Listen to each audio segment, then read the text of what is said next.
today. Wow, I've never had a day like this. Not doing this show. Okay. Oh my God, this is whatever can go wrong today is going wrong. It's unbelievable.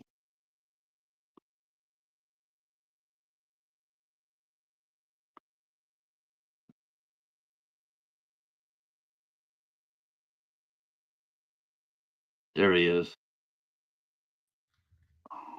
Hello, hello. Can you hear me? Yeah. Can you see me? Yes. Yes. You're not frozen. Are you frozen on your end? No. Nope. I'm back. Oh, Mm, gotcha. Okay. Okay, Okay. cool.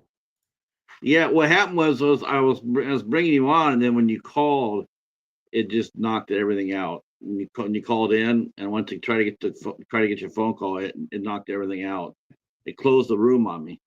So it's like, Gotcha. Yeah, StreamYard is tricky. now are you? Now I just send this link to you. I just sent it to you, so you should be able to stream from your own channel. I did already. I am already. All right, because I want to make sure I did that. All right, so thanks. Sorry about that. Means we have to rebuild. We had to rebuild, and hopefully, when people come to the channel, they'll. That's the bad thing is, so people are going to go to the other channel, the other room that we set up, and I've been promoting, and it's not going to be there. It's okay. They'll see it. They'll Hopefully find it. so. People are Hopefully smart. so. People are smart these days. Yeah, I Hopefully. wish I was one of them. So we're gonna watch Simp tonight. We're gonna watch it on. We could do it two ways. We could do it on. We could do it on Tubi, or you can go ahead and put yours on YouTube. The one on YouTube will means actually that won't be true either, Tremaine, because you will get ads throughout on your movie. Well, it depends on who watches it. If we watch it via my channel, I have premium, so it won't. It shouldn't get ads. Tubi, we can watch via Tubi if you want. Yeah, it seems to be worked pretty well. Then we, Okay. commercials happen, and then we can stop it. When one of us has commercials that says, "Hey, commercial," then we'll just wait till the other one catches up, and then we'll keep going. Just a heads up. There's a couple parts that it might get this video demonetized because there's a couple choice words that are said. Well, that's all right because we don't play with the sound over. This is gonna be a commentary. Oh, gotcha. Okay. We don't play live. Okay. Yeah, you get in trouble for that. There's also a fake nipple that's there, so I'm not sure if that'll be a problem too. Nope. Maybe.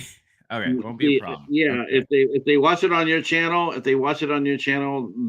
YouTube has already allowed it to happen. Right. Well, it's blurred on my channel on YouTube. Yeah. They didn't get you any trouble, did they? Oh, that's a good question to ask. Yeah, it got me in trouble. Really? I didn't get in trouble, but it just got demonetized, and I tried to fight it. How do they know what it was? I mean, it's no, I blurred. I know it was blurred and everything already, but it was the words. It was two choice words that are used in the movie that got it demonetized. It was the F word, but not the FU word, the FA word. So that's I know it's just because it was used twice in the whole movie. It was used twice, so the whole movie gets demonetized on YouTube. But on Tubi, we're monetized fine, and it's great. So, YouTube is just out of control.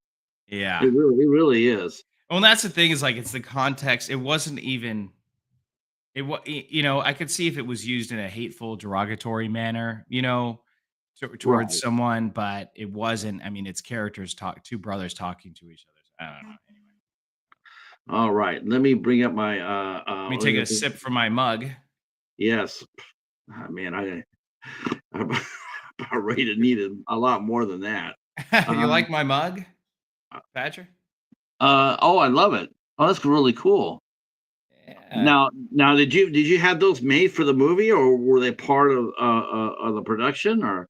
Well, it's part of our Shopify. We have basically it's print on demand business, so people can buy official merchandise from the movie. So added a little plug in there for you guys. Nice. I thought it was going to be Cat Town. I was like, hell yeah! All right. Well, that too. I mean, yeah, we have that too. That's happening. Right? That's going to happen. I know. Well, Oh, that's the plan. we're bringing you back for Cat Town. There's no doubt about that. Okay, okay, that sounds good. Shit, cat crazy. What can we say? Fucking cat crazy. How many cats do you have? I only have 1 cat. People think I'm, like, obsessed with cats, and I actually didn't have a cat before we made the movie, so I didn't even have a cat. People are like, "What's your obsession with cats?" I'm like, "I don't even have a cat." And but then I do have 1 cat now, I do, but, Uh, it's funny if you guys are watching this, Patrick and I send well, ever since Patrick saw the movie Cat Town, he sends me cat memes and reels on Instagram, so this is my well, life, guys. I but, get and I send them straight back. I send many. I get those too. I get a lot of cat stuff on the many internet. friends will It's tell you hilarious. that they were getting cat reels from me way before you and I met. See, Wow. yeah, see, So you've been doing it for years then. Cat. yes, yeah. What's your obsession with cats? That should be the actual Oh, question, Patrick. well, yeah, well, I do own a part cheetah, paladin. Cats have always fascinated me. They've always been my favorite animal, always. Okay, I think they're full of mystery and they're fun and it's true. they're yeah, they have so many different personalities. Um, they really do. It just makes me laugh. Paladin always does something funny. He's always doing something silly. Even though he's gonna be 15 this year. Oh my Uh, gosh! Wow, that is a healthy. It's a healthy age to yeah. make it. Wow. So before we get into this, we're gonna go ahead and since we're so freaking late, I'm gonna go ahead and wait a couple of minutes to let people get here. Hi Nanette, how are you? Hi Sue, how are you? Glad you guys are here. I know we're supposed to be on the other. We're supposed to be on a. We're supposed to be on another another box, but another room. But we're here in this one, so yeah, I'm glad we are, and I'm glad that you're on your channel, so you can get the benefits from this on your channel as well. Yeah. Thank you. It's uh it's 8:15. It's 8:15. We'll go about 8:25. We'll go ahead and Okay. start the film up, and then So for okay, so how do we do this? So Pat, so I have it. I play it on my end too, and then you play it on yes, your end. We play yeah, at the same time. we Okay. played at the same time, and then was we're watching the film. We'll just talk about it. Okay. Now, I asked you too. I asked you before earlier, and I asked you if he had seen Brooke around. I talked to Mikey for a little bit last week. He, Nice. yeah, Nice. he's gearing up to do a new movie, so that was really good. Oh, great. So couldn't tell me much more than that, but he is gearing up. So and he also had a national commercial for Amazon that's out playing now. I So, just saw that. It tripped me out so, because I saw him post about it, and then I was at my mom's house. We were watching a movie on Amazon, and the ad popped up, and I'm like, "Whoa, this is crazy! Like, that's so awesome." badass. Yeah, Uh, it's super yeah. badass. Let's see. I am okay. I'm once we get going into Simp here, things will be smooth and we'll have a lot of fun. Do you want to pin the link in the comments? I just pinned the Tubi link on my channel, and so Yeah, anyone that's on my channel right now, I just pinned the official Tubi TV link, and then we'll give you guys a countdown, and then periodically we can just tell people that the marker that we're at right now, so people can catch up if they're just right. tuning in. Yeah, I lost that whole page. So here's a Simp link right here. What exactly is Simp? I guess I should. I guess I should have asked that.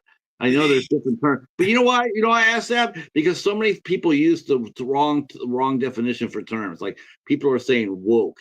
They don't have a fucking clue what they're saying when they're saying they're woke. Dude, you have no idea what you're saying. You're like a little chihuahua when you hear a noise. Now you're sounding just like it. You don't even know what it means. Now I don't know what sip means. I know I've heard people say white knight. Someone's white knighting, which means I guess someone who feels that they need to interject in an argument.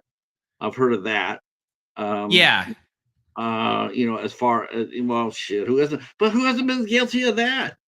Anytime you step up to help a friend out, isn't that what you're doing? Aren't you basically white knighting and coming up there trying to help? Okay. So the first dictionary in Oxford says simp is a silly or foolish person. Now, this isn't really what the what it really is. It's more of a slang term. Now the AI slang definition says someone who is perceived to be overly attentive, submissive, or desperate in their pursuit of affection, particularly from a romantic interest. So I think that's a pretty fitting description for this movie as a simp. We won't give away who the simp is, but we'll see. I mean, it'll be pretty easy to figure out when once we do start watching it. It's sort of funny. It's like it was funny because I really been thinking about I was thinking about this today. Was I have a friend of ours who we met through a friend of the show, so to speak, and she has moved from she lived in a southern state, and she moved to Vegas. And Mm. so she moved to Vegas, and she's an actress and she's a model. And we were talking about it, and she said that she's looking for a safe, reliable photographer. It's like because you hear all the horror stories, and I was thinking, because I was thinking this, we're gonna be talking about that here in a couple of days. And so I reached out to her, and I told her as well. I have a friend in Vegas who I can ask to see if they see if they can see what they can recommend, who they can recommend, and I can thoroughly trust them. I trust them implicitly, and so I finally reached my friend in Vegas. I said, hey, who do you got that you trust? Like you yourself would use. And so she gave me a name, and I'm going like, it's sort of weird. It's like, yeah, you have to vet out. It's one of the reasons why I came to you. Her name's Nicole. Shout out to Nicole. Came to Nicole Vegas, and I said, hey, who do you have? Who do you know? Because I trust her. And it's like I don't know anybody. And I can't just sit there and say, just call the Craigslist or whatever. It's just not a very smart thing to do. And you want to feel comfortable sending somebody who in you want to feel comfortable sending someone you don't really know yourself. But I do know Nicole, and whatever she says this person's as good as gold. You can take the word for it. That's what that she's sending you to a quality professional person. And but I was thinking about that when her and I were talking. I'm thinking about is how this movie started too.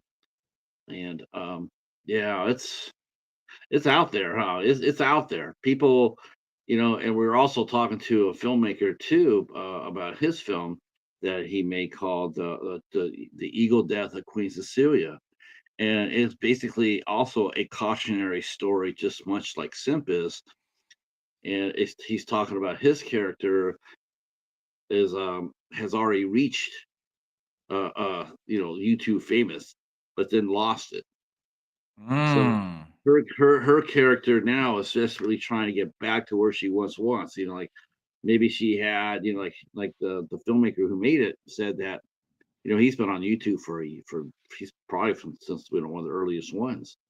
He Mhm. said that when he was on, he had like 8,500 subscribers. And at that time and place and time, he was actually considered a big tuber. He was Oh very yeah, that's yeah. huge. Yeah, that's huge back in the day.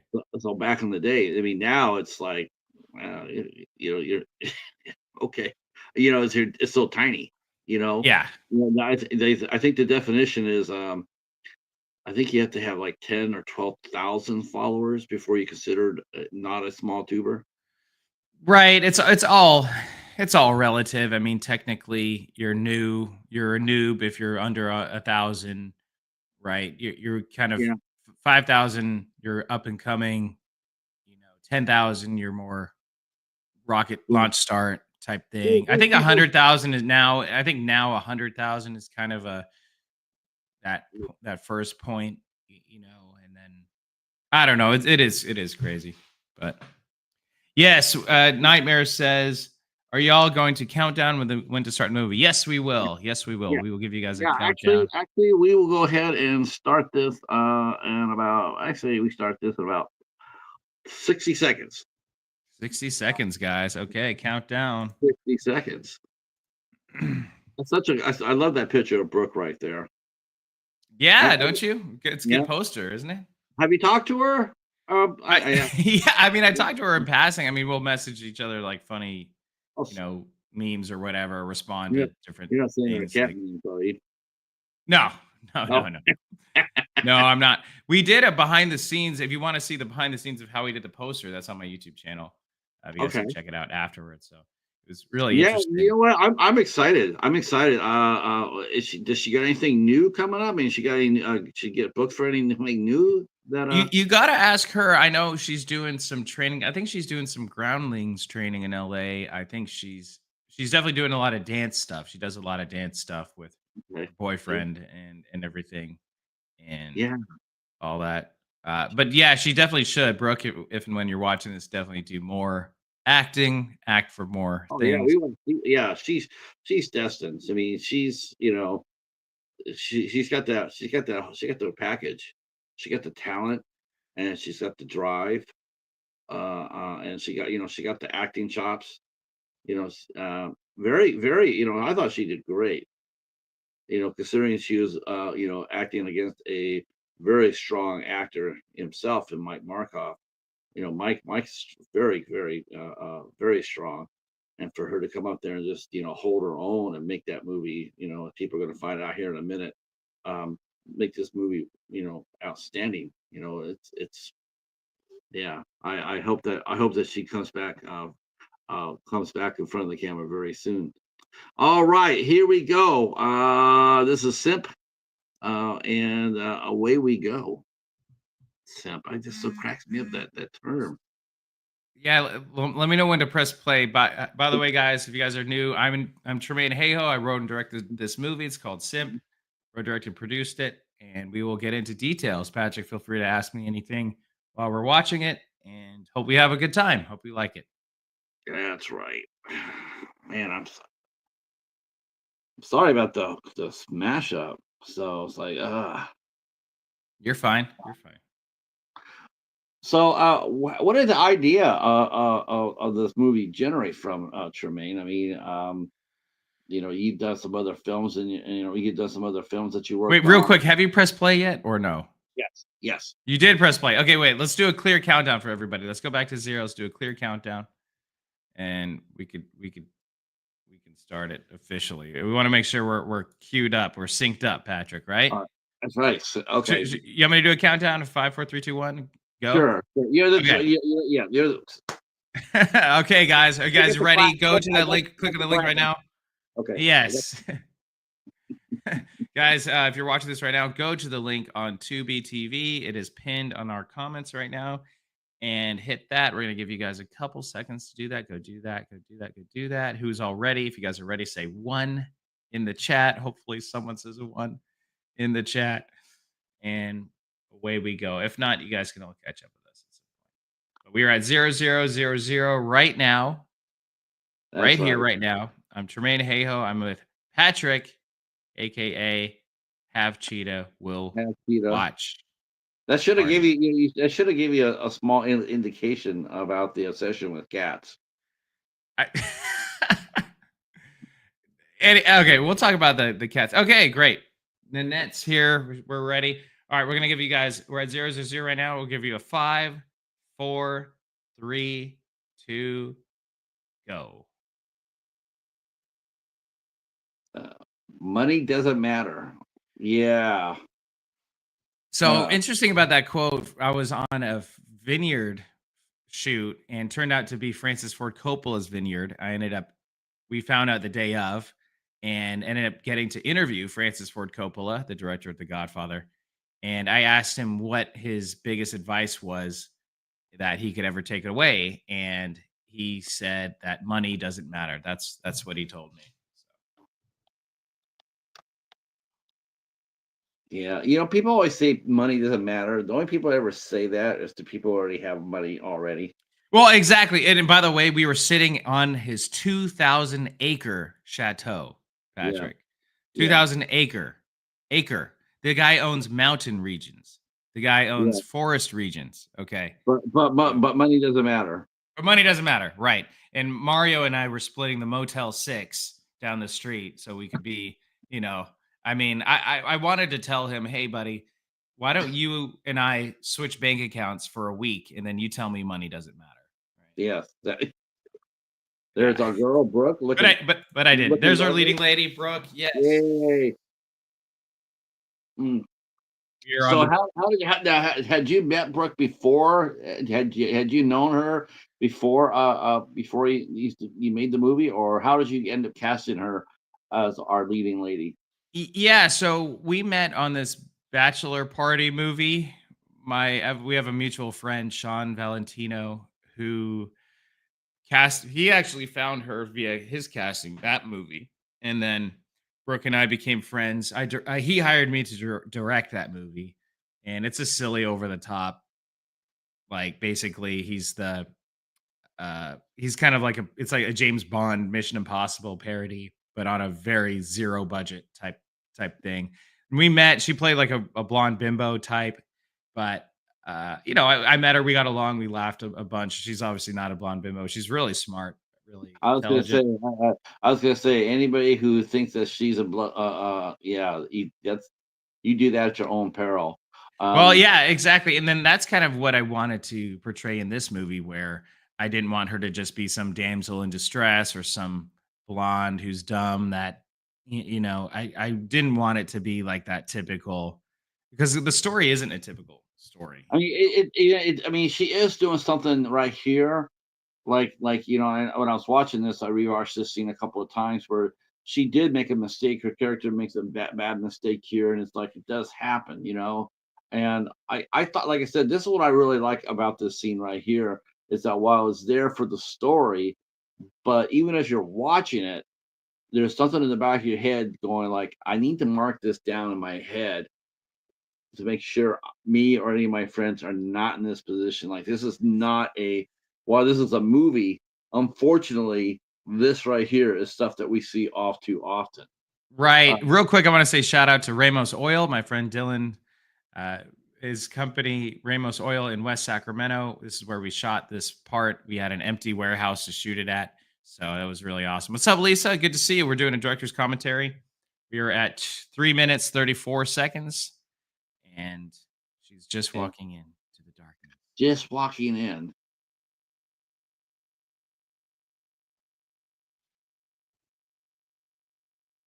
Uh-oh.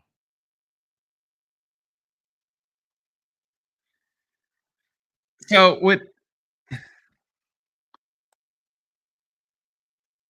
Oh, the music, the scene right here. Yeah, that's pretty bold. I like the little heart over the eye. Oh, thank you. Thank you. Yeah. All right, this is Sacramento. I shot this drone shot. This is the famous Sacramento Bridge, the famous baseball stadium back there. There Uh is huh. an intersection that was by my apartment that I thought looked cool.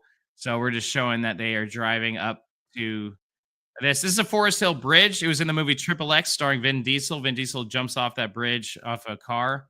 So that's a That's very famous bridge that is about 45 minutes north of where we are. yeah. You couldn't do it. You had to do it on Sacramento River. You couldn't do it on the American because the American's always too fast. Well, yeah, That's I a mean, I wanted to showcase Sacramento. Here's Mike. Yeah, I lived on a little street. I think I told you this little street called Landis Avenue in Carmichael. Oh, really? No way. Yep, Nice. No, yep. you didn't tell me that. That's cool. Wow, that's that's awesome. I mean, my brother Jerry used to go down to the bank and hunt for. We used to hunt for all the fishing gear that get snagged on the blank bank. Man, Oh, we come back with a whole tackle box full of stuff. there you go.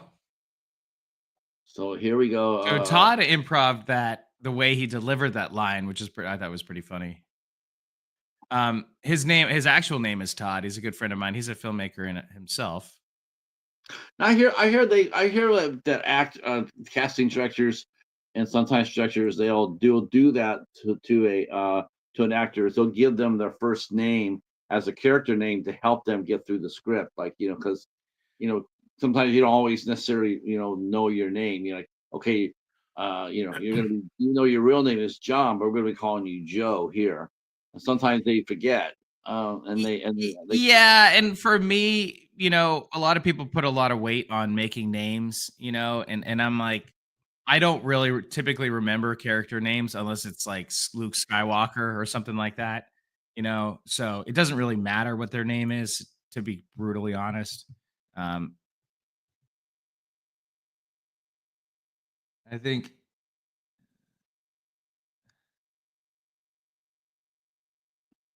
yeah.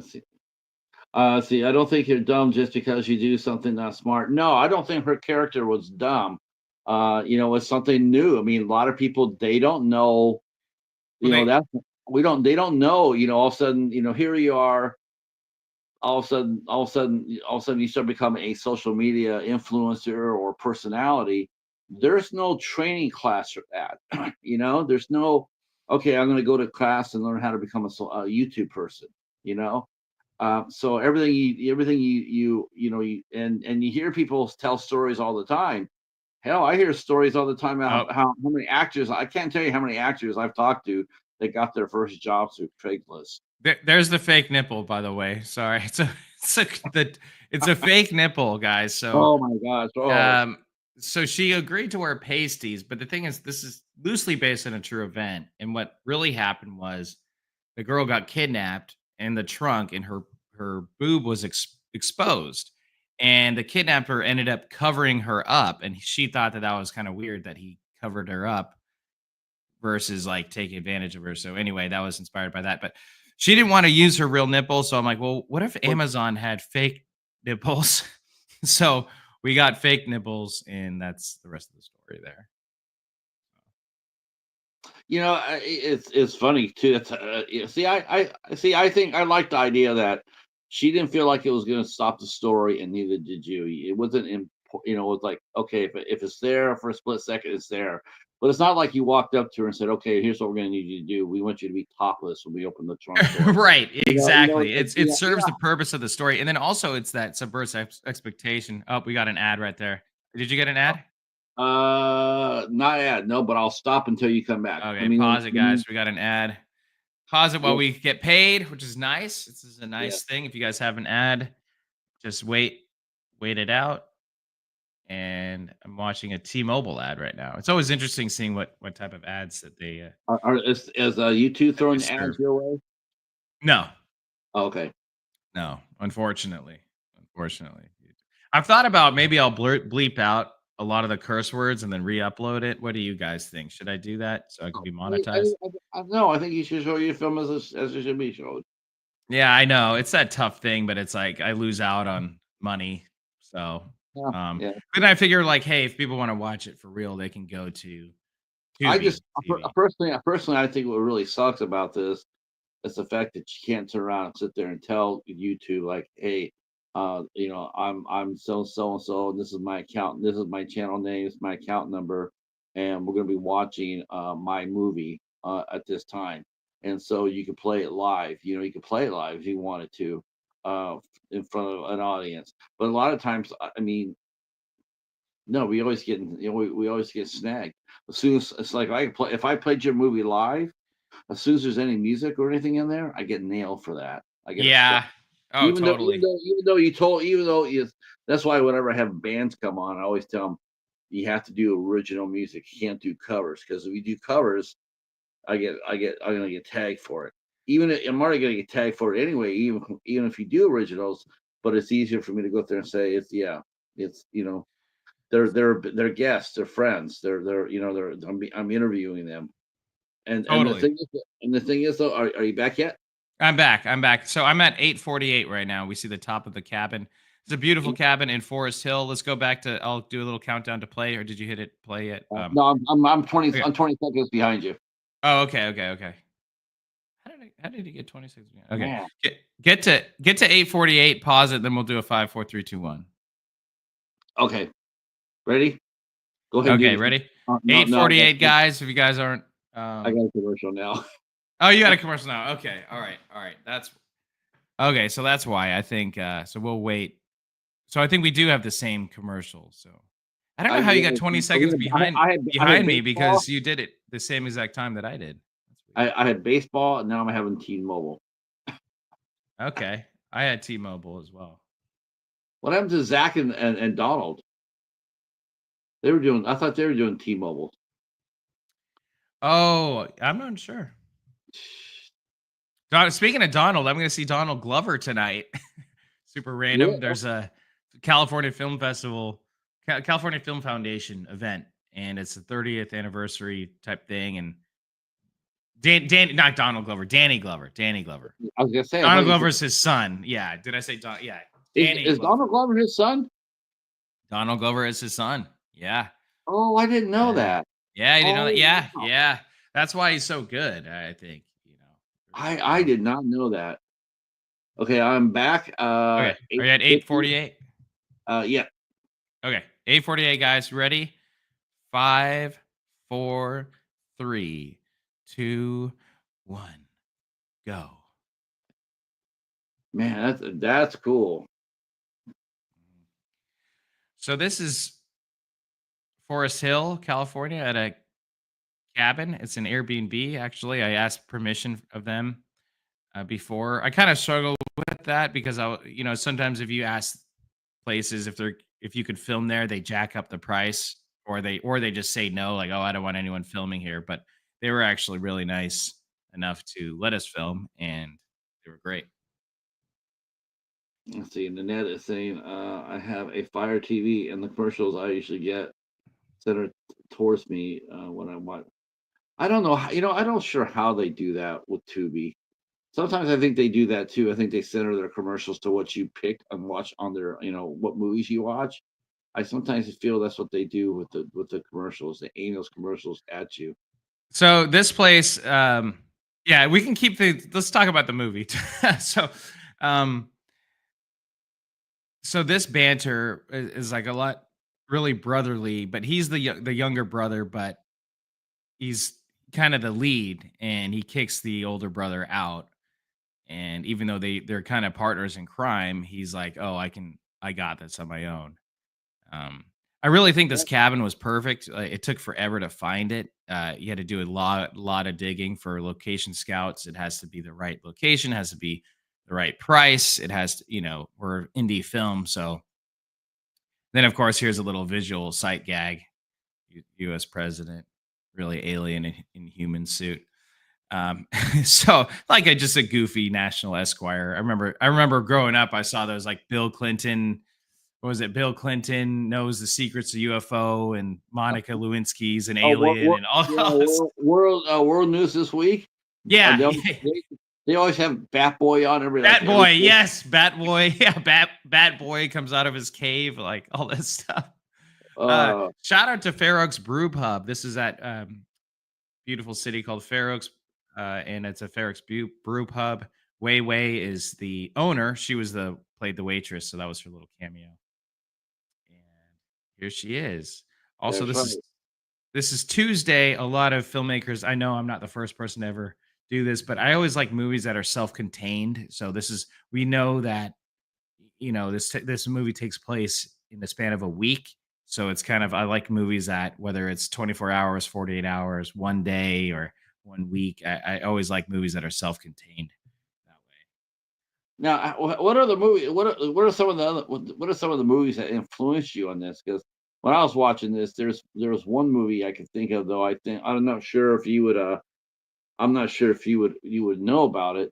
Um, it came out in the '70s, and wow, What freeze. movie is it? Um, Oh, we just it's went called. sideways. It was called. Am I sideways still? Mm-hmm. Okay. Let me know if I freeze. You are frozen. Oh shit. You can hit refresh and you'll come Yeah. back onto it. You don't have to start a new thing or anything. Oh, there you go. You're back. You're back. You're good. There was a movie in the '70s by an actor named Charles Bronson, and him and his wife. He had a wife. His wife in real life was named Jill Ireland, and they made this Western movie called From Noon to Three. And Hmm. basically, it really she starts as being kidnapped by him, and then during the course of the afternoon, they end up falling in love with each other. Hey, interesting. Huh. No, I haven't heard of that one. What's Very it called? interesting. From noon till 3? From Noon to Three. Okay, okay.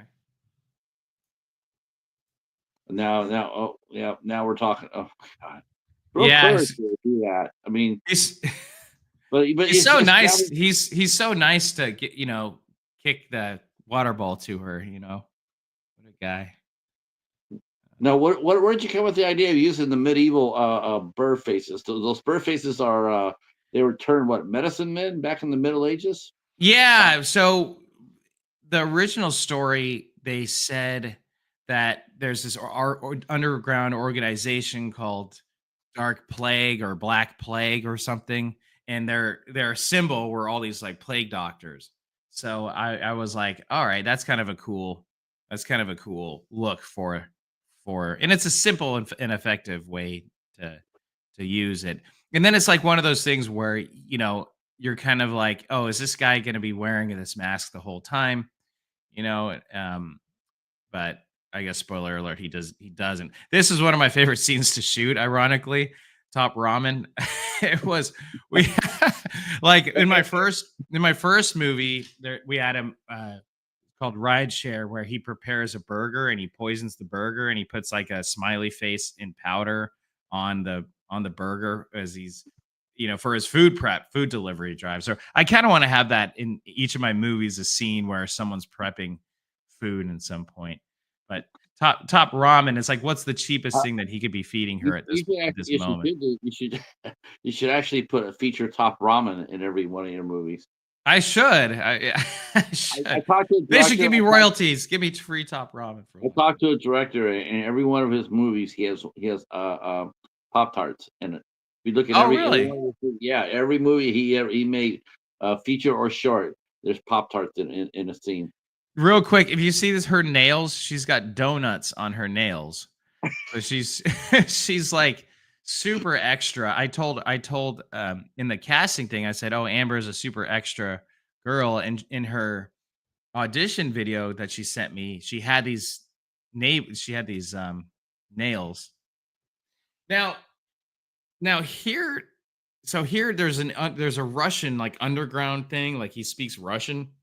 That's a complete red herring. It's kind of like you want to throw the audience off. Oh, is this guy Russian? Does he speak Russian? Is he talking to the Russian mafia? What's going on with that? So just like a small little nod to that. And actually, I made the mistake because there should be yellow subtitles underneath that, but there aren't. Oh, Uh, right, and right, right. and He, what he yeah, basically says is, oh, it shouldn't be easy, but it shouldn't be hard. Just do it for 50,000. Let's start the bidding at 50,000, something to that effect. uh, yeah, yeah, yeah. Now, of course, we got to ask this. How did you meet Mike? So Mike, so I put up a thing on LA Casting, and funnily enough, Mike told me how he never applies to gigs on LA Casting. I mean, LA Casting is a really clunky site, really crappy. But I mean, you find a lot of talent there, and I was getting really depressed because I could not find the right leading man, and anyone that had applied to the movie was a line between terrible and completely horribly awful. So we had nobody that was even close to being able to play it, and then he submitted a role, and yeah, I guess he was reading off a teleprompter, which I couldn't tell at the time. I'm like, oh man, this guy's really good. He memorized the lines and everything. And then he told me later that he had a teleprompter, and it kind of turned my world upside down. But So um, he was using that for his audition tape. he thing is with him, like he had a look. He had like with this character, he has to be. He couldn't be this like 500 pound, like schlubby type guy that you would never see her ever like falling for. He had to have like good looks, but Right. also an edge though too. And Mike certainly has those things, right? But my very favorite part of this movie is, right. My very favorite part. No, what is it? when they're out there with the blades and they're throwing the axe. Oh, okay. Yeah. Because Mike, he that's no joke. If you go back and watch his series called Death Squad, go Mhm, back and look how he handles those weapons. mhm. He's very at home with those. I was like, damn. I said that to him. I said, you look like a blade master. I mean, you look like you really know what you're doing back there. And yeah, he's very comfortable around it. And if you watch that scene, you'll see that he's very comfortable with the axe. He's Mhm. there's no fumbling around. Like no, he's comfortable with it. Well, I think he had to do a lot of training for that too, Mhm. especially Yeah. with that show. So, yeah, he knew his way around the blade. Did he tell you about that squad, the on location shoot for that? No, he didn't tell me about it. So they were in where were they in Latavia or they're in Eastern Europe and they're filming Death Oh, Squad, and they shot their film like like 70 stories down a shaft. It's like it oh my was, gosh. oh god, you couldn't get me Real there. sorry, real quick. This is Rucka Rucka Ali, and then this is Janine Romney. Janine Romney is an actress slash real estate agent out here in Sacramento, but he is a huge YouTuber. He has 1,000,007, I think, YouTube subscribers. But this is his first big acting role. Actually, his first acting role before that was my movie Rideshare, but this is a lot bigger role that he has. And this character is kind of funny. I told him like a character who thinks he's James Dean, right? But he's really not, obviously. Like someone who everyone always thinks that they are more than what they are. And I thought he played the role perfectly. But anyway, back to Mike and It's sort of ironical you used a YouTube star in a movie, a cautionary tale about YouTube, or right or social media. social media, yeah, in general. Oh, Nanette's got a commercial. Should we pause it? Okay, Let's pause. pause. Just pause it for Nanette. Let's pause it for Just Nanette. pause it for Nanette. Yeah, we got you, Nanette. So we'll pause it. I'm at 1943 right now. Paused. I'm at I'm at 1947. Okay. So I'll I go to think I you. think I think I I'll think go to we're you. gonna, I'll go to 1947. Pause. It's good I think year. I think we're gonna start seeing these type of movies come out more and more. The eagle death of the Queen Cecilia. That is that is a very. I mean, you can actually take a few words out off of here, off a few words away from it, and I mean, you could make it into a PG-13, and you could run that puppy up there in some schools and what have you, as like you got to be careful, you got to be smart. I mean, it's a very real thing to see, and so many people have been just wiped out because of social media. Whether they try to be cute or they get arrested. Um, people get hurt. The one guy in Washington, I saw that clip where him and his buddies they were doing a clip. They're supposed to be doing a gag, and what they did, they pressured some kid who's walking down in the store, and they're pressuring him, and he's really uncomfortable with them because they're hitting his space. Well, he feels threatened, so he reaches out and he shoots one of them. He shoots Oh my gosh. yeah, I think he got probation, but the fact of the matter is that he felt like threatened, Yeah. because he had nowhere to go. It wasn't just him and the other guy. They had like a little like a half moon around the guy. And then and he's like he kept on telling him over and over, leave me alone, leave me alone, leave me alone. And then they kept on pushing it for views, and the guy almost the guy, the big star, he almost died right there. Wow. Yep. Wow.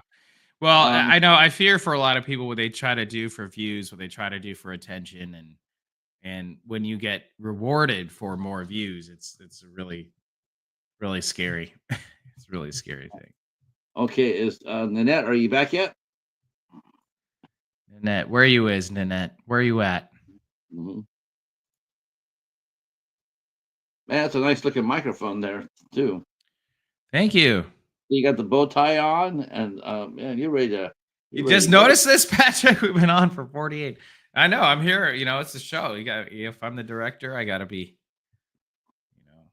Although, am I wearing pants? No, but Oh, we can talk about no. I'm I think wearing shorts. I'm wearing shorts and slippers. I'm not there's you know naked. what during the pandemic, an equal amount of men and women were only wearing from the Well, I always get a kick out of Kevin O'Leary from Shark Tank, right? Because he always has Nanette's back. Because he always has a suit and tie, and then he's got like goofy shorts and flip flops that he wears. And the guy's a billionaire, so it's like that's funny. All right, Nanette. All right, so we're back at 1947 right now. Let's bring yeah it back out. You ready? yeah. Let's go. 5, 4, 3, 2, 1, and go. I thought what I really enjoyed about watching Brooke and Mike as well is and it really comes across here. It is hard. It's hard to do. I take it you did all the casting yourself. You didn't hire an agent, a third party to do it. You found all your actors yourself. Is especially for an independent movie where they don't have the money to do. I can't believe they do what they call a chemistry test. I guess just to You, make you sure know that what's so funny is that it was kind of a complete oversight on my end.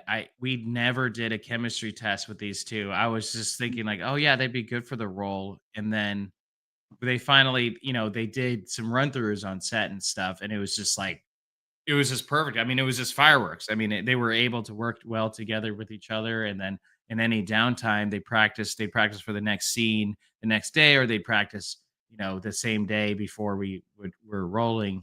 And yeah, I mean, I thought to myself, I'm like, what if it was terrible? Because sometimes you have two actors in there and there's zero chemistry. Because there has to be chemistry for these two. There has to be some form of chemistry, because if there isn't, then the whole movie doesn't work at all. Like none of the movie works. It doesn't become believable. And but this agent is a friend of mine, Al, who there wanted this kind of a subplot of the agent kind of being an idiot, and or just not really thinking it's serious, or people thinking, oh, is the agent in on it because he's so nonchalant about stuff? Like, is he? So, did he set this up? I wanted to have a lot more questions than answers. Um, you look at her performance right here, and you're thinking, you look at it, and you're going like she doesn't really seem to be, that much danger, so to speak. And I think her the way that she is playing, playing now, I think it acts as a relax, like she's presenting herself like, look, I'm no threat to you. I'm not going to do anything. You can relax. Because a lot of times in a kidnapping situation, the real stress is on the kidnappers. They have mm. everything to lose. The kidnap, of course, they, it's no walk in the park, of course, uh, but it's just like Well, and that's the thing. I think going back to what I didn't want it to be a typical thing where she could have been like, "Oh, you bastard! You know who my so and right, so is? You know what I'm gonna do to you when I'm gone? Like we've seen that a million times."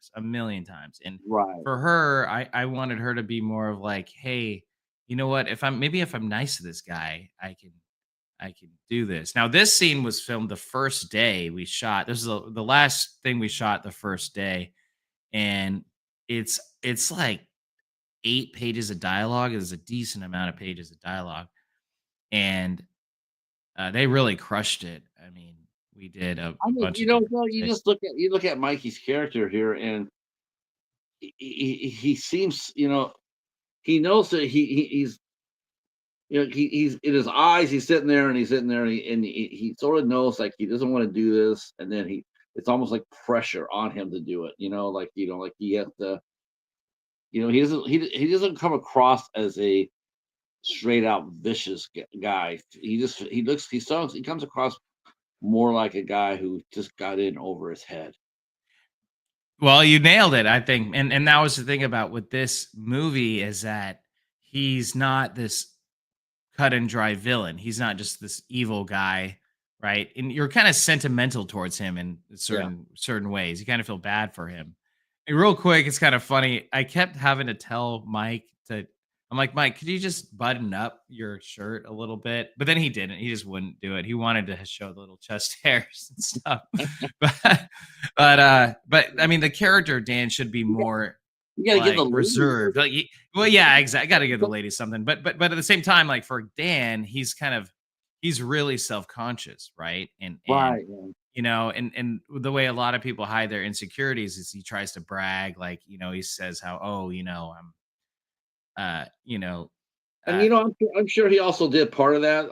I'm sure he probably did part of that scene like that too, as a way to being, making Brooke a little bit more uncomfortable too, because well, yeah, yeah, exactly, and that is kind of a tactic that he could use where he's trying to you almost you you know, almost overly compensate for your scene him. partner sitting there with with a real skimpy top on, and she's being asked to do that, and it's sort of like, I'm solidarity with you a little bit.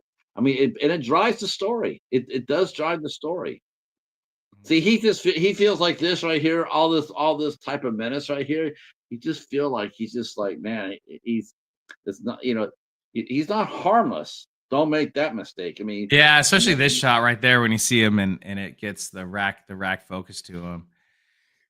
And you see him and then it's kind of one of those things where he's bragging. She's asking, see if she's literally asking questions, getting yeah, information from him, yeah. and he's bragging. And so she's feeding into his ego, and then he realizes, hey, oh hey, shit, I shouldn't be giving her. She's asking too many You questions. can tell you right now, Dan has not seen The Incredibles.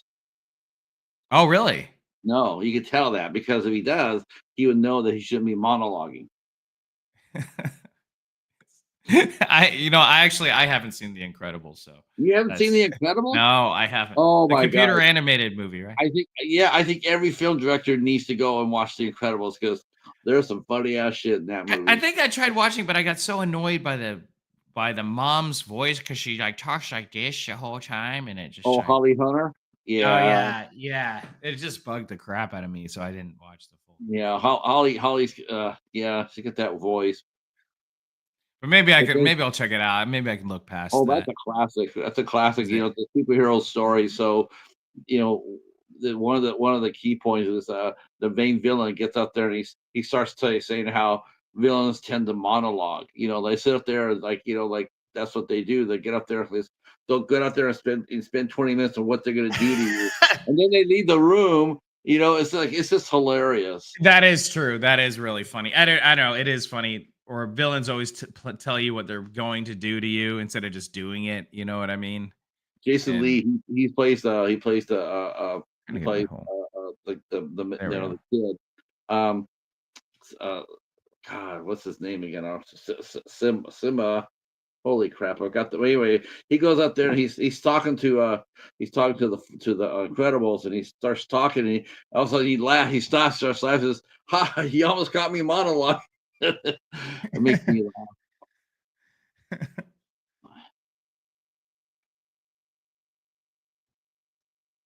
Man, that would be, the hard. It would be hard, in a sense, because it would be hard. It makes you really think about what people are made of.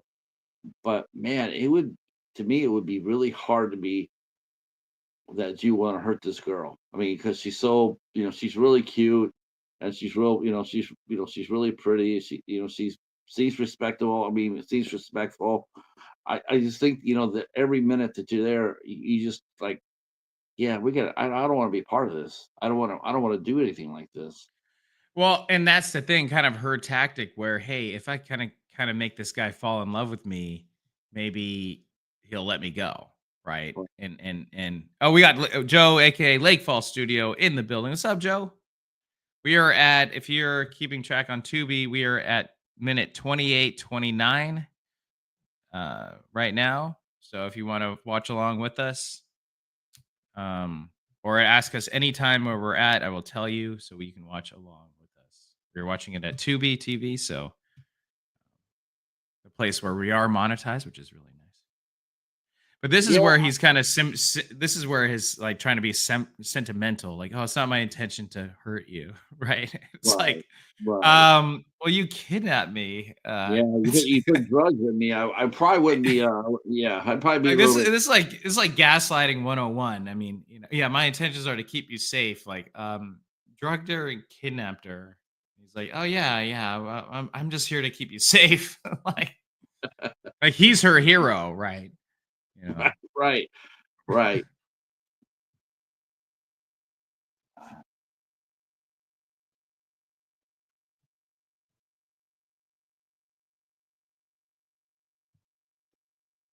Yeah, that's class. That's classic story too. Classic kidnapping type. When you get in there, you divide and conquer. Mhm. You try to find the one you can feel the most sympathy with, and latch onto them, because most of the time they're gonna get feelings, they're gonna feel guilty, and then they're gonna go ahead and they're gonna help out. They're gonna help you out. Uh, Very famous movie where that probably one of the ones I can remember where that sort of happened was Afraid of the Dark, Alone in the Dark with Audrey Hepburn. Oh, huh. I haven't seen that. Oh, that's a great movie. It's Audrey Hepburn. She plays this a woman who's blind, and a friend of theirs has the roommate of hers has smuggled in some drugs, and Hmm.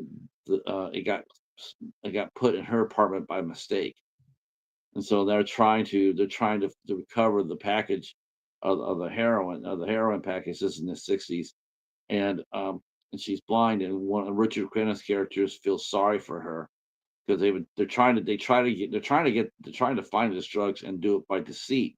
They don't want to do anything, violent. But then it comes to the point where that's the only way they're going to get away with it. And so he tries to help her out, and then Adam Arkin, who plays the main bad guy, he kills him.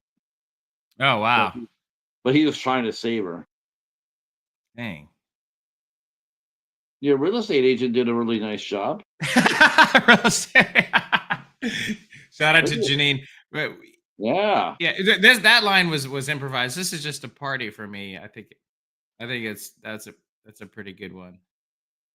And Like, get I'm out of at this mess. Call me when you. And I love the American flags in the background. We filmed this around 4th of July, so I'm at a commercial. I'm at a commercial too for Talladega Nights. Oh God, tell it. Oh, okay, yeah, the stock car. No, I'm watching Lionel Richie push bingo. Oh, nice. Yeah.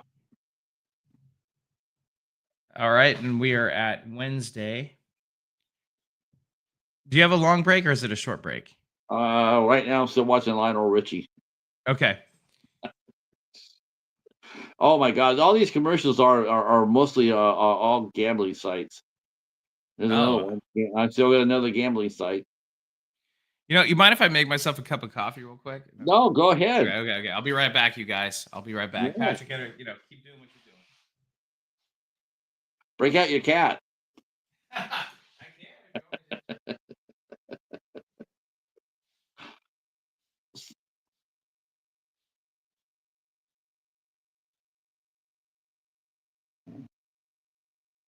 Go ahead. Oh, I think I froze again. Ah.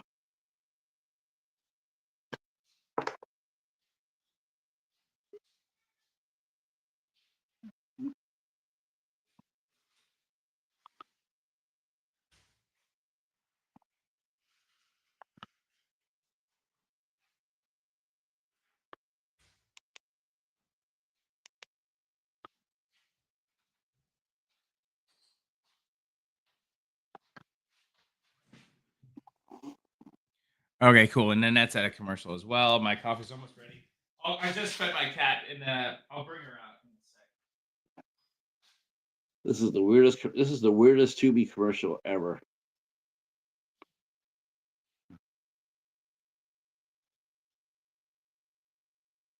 Huh. I think I have to ask Tremaine if he's gonna do if he's gonna do like a return to Cat Town. Oh, I would have put her on the bed at least.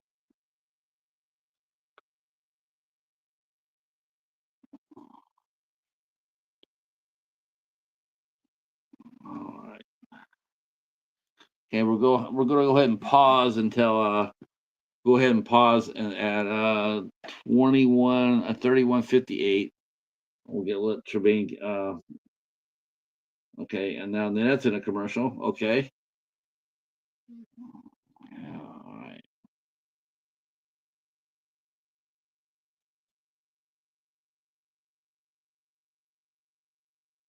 Let's see. Oh, I should do that too.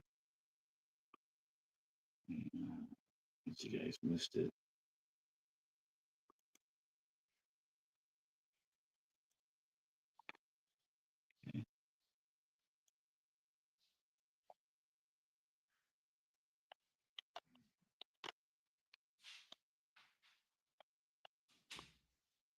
Okay.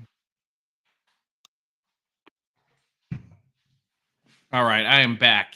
I am back. We're at 31:36. Let's see. We are at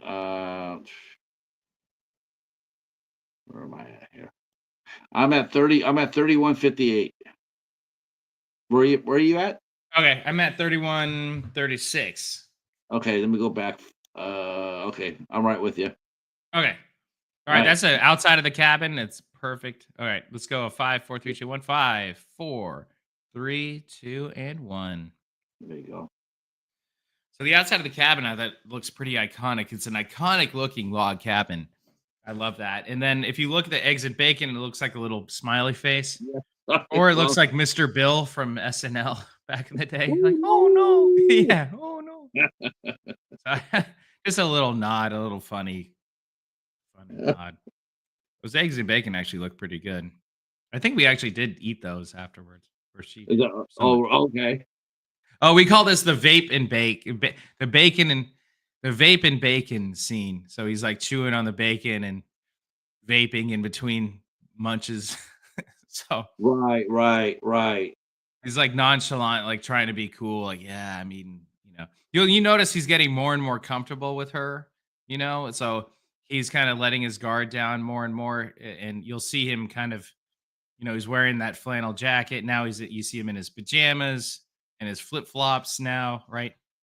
So he's See, yeah, slowly, progressively getting more and more comfortable around her, which is to her advantage.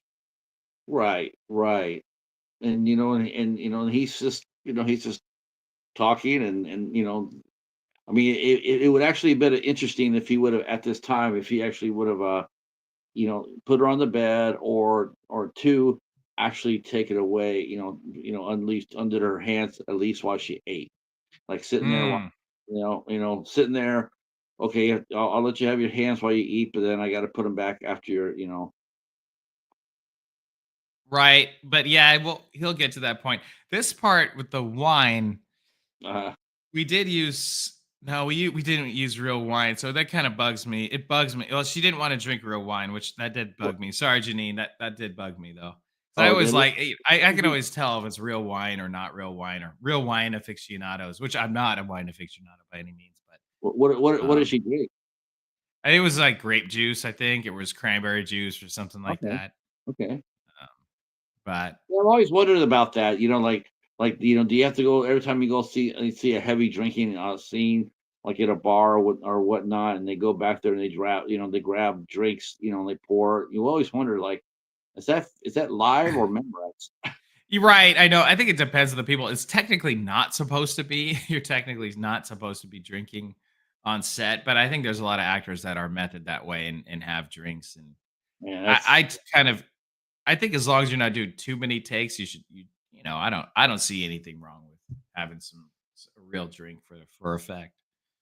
Um, but I I, guess Nicolas Cage famously got really hammered in the scene that leaving Las Vegas when he flips the table over. I, I guess he was like blacked out drunk at that point. And I mean, hey, it won him an Oscar. So, hey, if it worked for Nick Cage, it might work for you. I hated that movie. Did You not like. hated it? Oh, really? Why?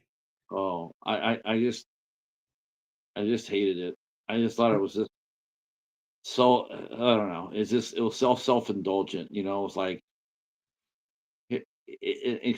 incredibly. I mean, look, if he wants to die, okay, I understand that. I do, I get that. But to do it the way he did, it's like I mean, it's like wow. If you're that hard on for it, if you're that angry about it, man, just do it and get it over with.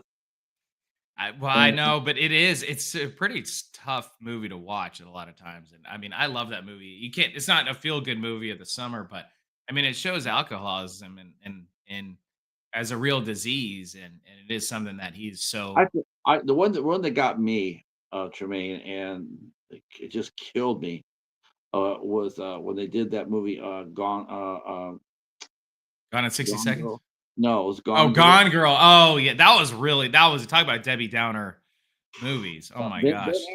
Ben Affleck had, like how long did he have? I think he had, like, 4 or 5 years of sobriety underneath his belt when he did that movie, Mhm. and he went to David Fincher, and he said, "For this last scene, I feel like I really need to drink. I need to really feel the character or whatever the bullshit he's saying to justify it." Mhm. And I'm just thinking to myself as David Fincher, you're looking at him and going, "You know what? I don't care what you feel or how you feel about it. There's just no fucking way you're gonna drink on my set." But he didn't. And Wow. no, he let him drink on the set. He gave his whole sobriety for a scene, and I'm just thinking to myself, what a horrible director. What a horrible human being. Like, like, why would you do that? For Well, what? that reminds me of the time, was it Dustin Hoffman talked about how he was what was the movie Marathon Man, when he's Marathon Man and loses all that weight and he's not sleeping at all and he's not eating, he's not sleeping, so he wanted to do the method way. He's like not eat, not sleep. And who was the veteran actor in that movie, Marathon Man? Laurence Olivier was up Yeah, with it. Laurence Olivier. Okay, so he goes Yeah. to Laurence Olivier. He's like, yeah, I'm really getting into character. I'm not sleeping. I'm not eating. I'm doing this. And Laurence Olivier famously goes, he was like, what else should I do? And Lawrence goes to him. He's like, have you tried Acting. acting? Yeah, have you tried acting? Yeah. And he's like, dude, yeah, please. It's like I read that. you don't have to kill yourself over, No. you don't actually have to run a marathon to play a marathon runner. You don't have to actually, You don't have to go out you there could and lose try. 32 teeth, and you don't have to go out there and give up your sobriety, which is your family, or your wife, and your kids are home, and then you're sitting there going like, I feel like I need this character needs to drink. Dude, I yeah. don't honestly, God, I didn't know what was worse, the fact that he actually said that, or the fact that Fincher just turned to the other cheek. He turned away It from it. it would be tough. I would say I'm trying to think what I would say in that situation. I'm like, look, you absolutely don't have to, and I'm not endorsing you to do that. Obviously, you're a grown man; you can do whatever you want. But I mean, I you would have know, said, you can do whatever you want, just not on my set. Not, yeah, I'm not going to be the one. Because, right. because I'm sure that, you're sitting there, and you imagine him going home. You imagine him there, and this is when he's still married to Jennifer Garner. Can you imagine him coming home after 5 or 6 years of sobriety, 5.5 years or whatever it was, and him walking through the door? He's fucked up. And can you imagine, could you imagine the response? I mean, how would you feel when you saw her next time? Now he's back. Now he's back all where he was, trying to, and you let him go there. I mean, I just be man. Well, it's tough though because I mean, it's not really Fincher's fault for that. I It isn't, but I yeah, don't know. It's an I interesting thing because I feel like he's gonna, especially if you're an alcoholic, he'll come up with any excuse to do it anyway, probably, right? yeah, but you know what? That's Yeah. fine. You can do it. Like, I'm with you. Yeah. You can do whatever you want to do. I'm not gonna. I mean, you're a grown ass man, but the things that I can control is my set. And it's like, if Right. you want to do that, do it on somebody else's set, not mine. I don't Yeah. want to be responsible. I don't have to be the one to go walk up to Jennifer and sitting there going like, "Yeah, I'm the guy that let your husband lose his sobriety." Totally. Very well known. His addictive personality. very well known in Hollywood. I mean, and then you let that happen. Oh, it just be Yeah. uh That was yeah. interesting. Going back to this movie, what was really funny is that I wanted to find a cabin that had really ugly bed sheets, like an and I just by default there were perfect. These bed sheets are so hideous, at least in my opinion. It works so well because it feels like this old vintage. You went back in time with this. And this was a fun part to shoot. With all the fog, I kind of wanted to be semi dream sequence. Like, are they dreaming this? Is this not dreaming? Right. And the way he's talking to this, but that's me, by the way, as a cameo. That's Uh, you? yeah, that's me. And we Ah, filmed this. One of the times when we filmed it, when he hit it, and I ran away, I ran straight into see. a what's it called, like a wooden plank, and I hit Okay. my shin really hard. I fell into the bush. I was like, ah, fuck. I it was Blooper reel. yeah, exactly. Yeah, and I couldn't see anything with the mask on and running into the darkness, and it was horrible.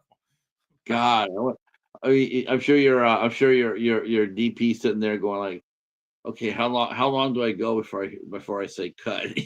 Right? I know. It was fun. I'm like, oh, give me a second here. Give me a second.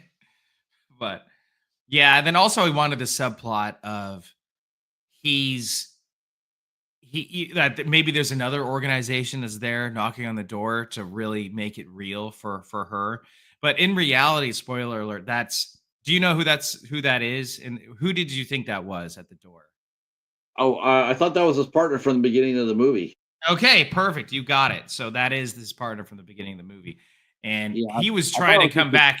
He was trying to come back just to be like, let me in, bro. Like, let me be part of this. And the way he responds, like, dude, what the fuck are you doing? Right. I But the think way he's playing it up to her because like, yeah, get the F out of here, get the F out of here. And he shoots in the air. Like he's not gonna shoot his brother, obviously. no, But no, he plays it up. He right, plays it up like he's going to just to be the brave man. Now, this is the turning point in the movie where, oh, now she's in the bed, right? So he right. lets her be there. And now she's actually really scared because she's like, wait a second, what if this guy really is a loose cannon? And what if there really is another organization that wants to get her? I got the sense too, like this because we never really saw this in the movie because that movie was so fucking damn fast. But you never really saw the organization like in the movie Taken. You just saw Mm. glimpses of that, right? The human trafficking ring. You just saw glimpses of it, and you always wondered how many layers would there be in an organization like that? Right, right. But I You know, guess we can it depends if we wanna spoil it or not. I guess it doesn't matter. If we act like people have already watched the movie, we can talk about it. Um, what do you think? Should I say? I should probably uh, just say, right? Anyway, but I'll just say it. Well, spoiler, there is no organization. I mean, he's just making right, this all up, right? So he's pretending like there's this huge thing. He's this big hotshot of this organization, but he is the organization. Like he right. is, in his and he's almost he's saying it so much he's gaslighting himself almost. Like he's almost believing his own crap that he's You sort of wonder, like, what was the whole, what were they thinking about? And when they were sitting down there, were they having a beer, or they sit there and say, "Let's kidnap a social," did he just see a picture of her online? Did was he friends with her online? Did he know who she? Did they have maybe it was superficial a relationship, but maybe they talk to each other lightly on social media. How did he get drawn to her as their target?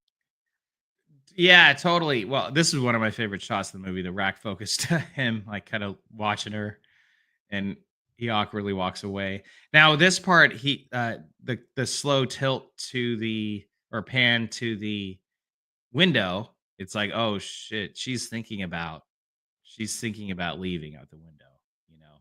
But the way we shot the movie made it sound like, okay, she's on the second floor. She could leave right now, potentially. Or does she want to do that? she's thinking about it, but she's not ready to make that leap just yet. Your best chance in that situation actually would be wait till night. Right. Yeah. Wait till night. Wait till he's asleep. Wait till he's not. And now she's looking a little bit progressively worse and worse. Yeah, I Right. Because saw the we're, hair. I saw the yeah. hair. Yeah. But again, the makeup artist, Bunny Stewart, shout out to Bunny, she was Uh, saying how every time she tried to mess up Brooke's hair, it would just magically come back to being normal. I mean, that's supposed to be messed up right there. That's supposed to be messed up. And it would be annoying to the point. I'm like, gosh damn it, it would come back to looking like perfect, Like, yeah, her hair would always still look good, but as much as we tried to mess it up. how do you think Brooke will do like in physical roles? Do you think that's because would she be at home? I mean, do you think she'd be at more home doing like comedies, Hallmark type of movies, or do you think that she could handle more of an action theme type role? I think she could do action theme type role. Now, okay, a lot of people when he walks down these stairs right here. Oh, Nanette's got another commercial. Should we pause it for her? Yeah, we'll Um, about okay, we can pause it for Nanette. So, okay, I'll talk about. I definitely think she can. We'll get to the chase scene later because she was really gung ho about the chase Oh, scene. hi, So Ava. I think she would definitely do a good job. Our friend Ava is in the house. Hello, Ava. How are you? I'm going to drop in a bonus here, a bonus in the chat. I talked about one of Tremaine's other films, so let me put my review of that movie right here as a bonus. So if you guys want to know, besides Simp, he's also made some other films as well. Awesome, thank you. Yeah, Yes, and you're one of the. I want to get more people to talk about the movie, review it. I guess I need to. Okay, Nanette's I think back. I'm the only one that did. I think You I are Nanette. Yeah, yeah, you are the one and only. Thank you, Patrick. I really appreciate it. uh Um, well, Nanette's back in the movie, so we're at 45:57 when he's walking out the door. People ask me like, why did he take his gloves off when he's coming outside? Why did he do that? It's like, well, because he's putting on a charade. That's why he put on a charade to her, to like literally telling her like, oh, I can't go anywhere without the suit on, or else I'm going to get recognized. But right. it's all a ruse. He's just like, it's all a ruse. Anyway, okay, we're 45:57. Um, but so what's up, travel off book? We are at 45:57 at the Tubi movie Simp. Let's go back to it. 5, 4, 3, 2, and 1. Play.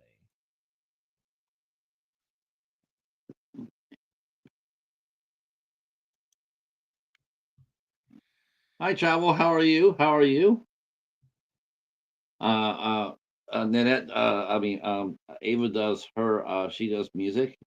Her and her husband, Doug, I do a live music show on Tuesdays and Fridays, and also a hour long chit chat on Monday and Wednesdays. And Nice.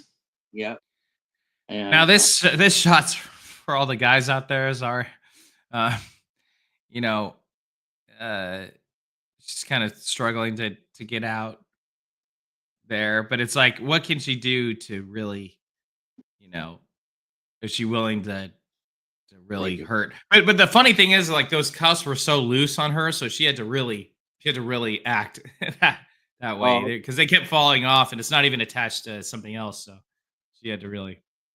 And then here's Janine. She has a fake cigarette. We got a fake cigarette from Amazon, and so if okay. you notice, like her character, she's progressively drinking more. Now she's smoking.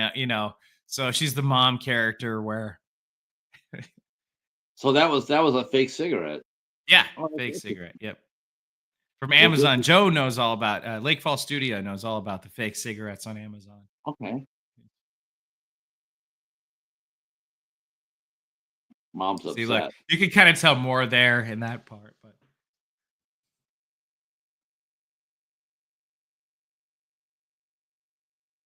this is my parents' old house back in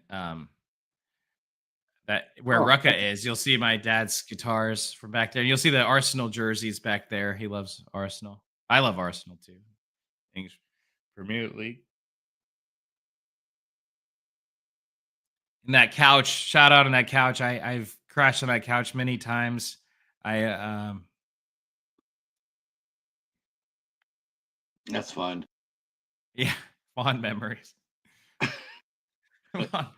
But yeah, when they moved, they couldn't wait to get rid of my mom couldn't wait to get rid of that couch. So I ended up getting it when I moved to the apartment. But then it got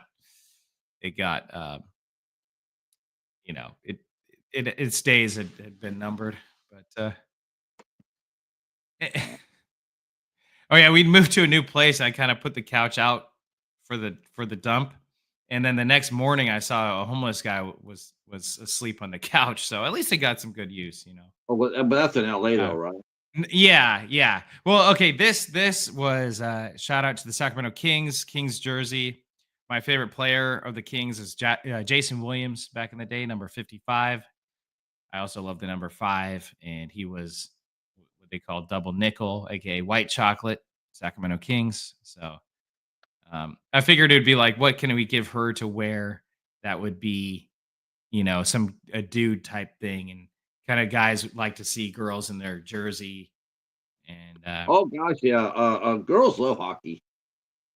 oh yeah, this They is love- basketball, but Yeah, they not love hockey. basketball too. Yeah. I know So the Hornets. this is the sensual shower scene. We did a kind of an homage to Psycho right there. With you see the water is kind of dirty, right? So it's like she's been kind of dirty from not Well, showering for many days. But we put for Psycho for blood, they chocolate. famously used Hershey chocolate syrup. Yes, and we did the same thing for that Oh, shower scene, just to show right. a little dirt, plus a little homage to Psycho. Did either one did Mikey and Brooke know about that? I think Mike might have known, but I don't think Brooke knew. I don't know if she's seen Psycho. Maybe she has.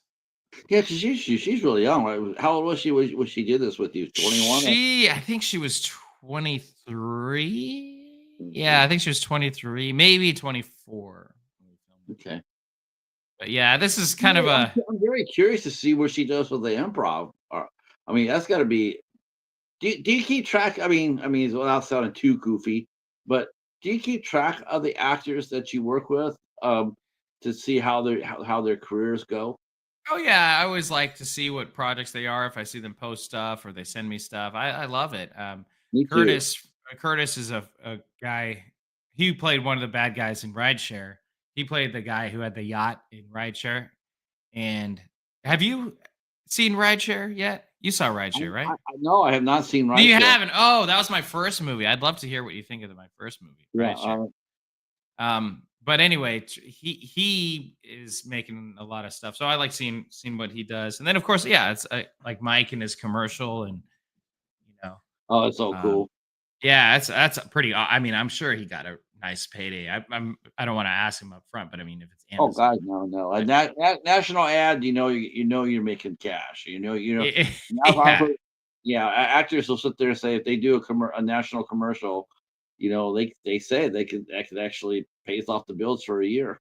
You know, yep, and yep. the whole thing is you try to because I interviewed one actor who did a national commercial for Budweiser and did it with Patrick McHolmes and Oh wow. yeah, yeah, it was really I saw the commercial too, and the commercial was hella fun.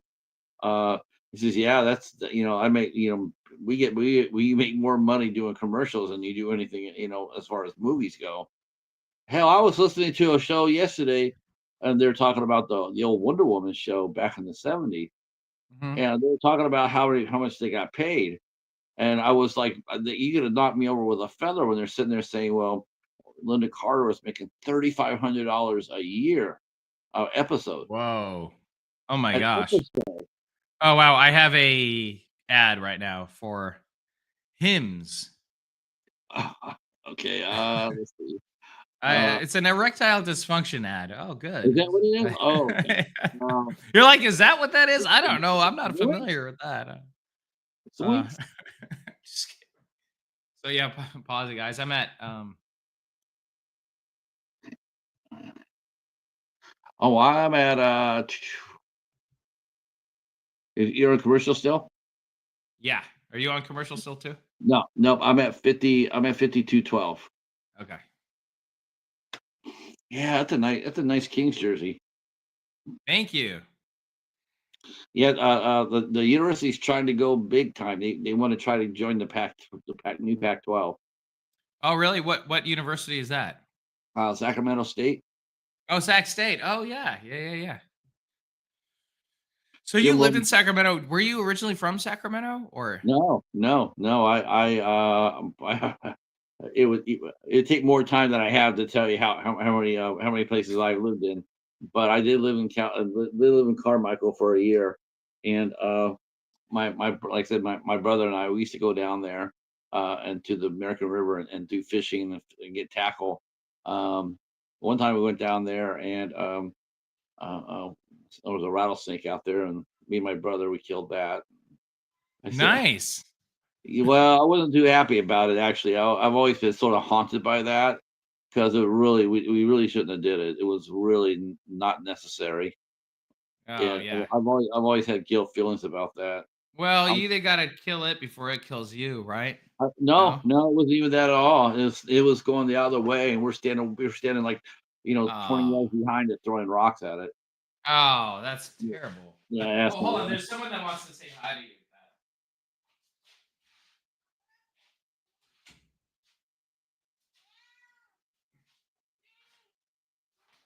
Now I'm wearing a suit, so I can't really. Oh my gosh, look, hey, it's Danny Glover. It's Danny Glover wants to say hi. I'll put her up on here. Is she what kind of cat? Oh, look at the tail. Nice. Right? And if you see her face, She's a she rag kind of doll. has a heart. She kind of has a heart nose. Is she a She's rag just weird. doll or a snowshoe rag doll? I don't know. I don't know types of cats really.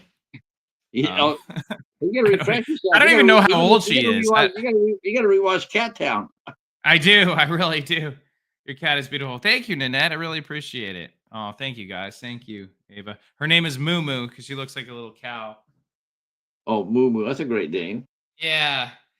Yeah. So she's got the Ava ha cow. Ava ha Ava has 2 really, really cute cats too, uh, Pumpkin and Monkey, but they got pushed down to 2nd string because she got dogs. Oh. I know, right? Dogs ruin everything. I mean, Oh, it would be kind of tough. I don't know how she does respond to dogs, but I oh gosh, I love her, but I'm wearing a suit, Moo Moo. Say hi, say bye, okay? Say hi. oh my gosh. No, I have to admit though, I'm totally hooked on, we got 2 dogs, among our friends. Steve has this dog. He has a black Labrador named, Lucas, and, Hmm. my friend Betty has a little, I don't know what that dog is, but her name is Olivia. That dog is so damn cute. Oh. See, the cast just can't be out when I'm live. See, that's the whole reason I go over. That's the reason I go over there because I always want to see Ava and the cats together. It's like it's just sort of it's like watching the captain and Tennille, but the captain you can't see the captain. It's like I'm happy with Tennille, but it's still not Captain and Tennille unless they're both together. Right. Well, okay, so I'm back up. So we got 52-21. You I'm don't even at know do you know who Captain and Tennille are? I have no idea who that is. No. I'm so sorry. So it's old.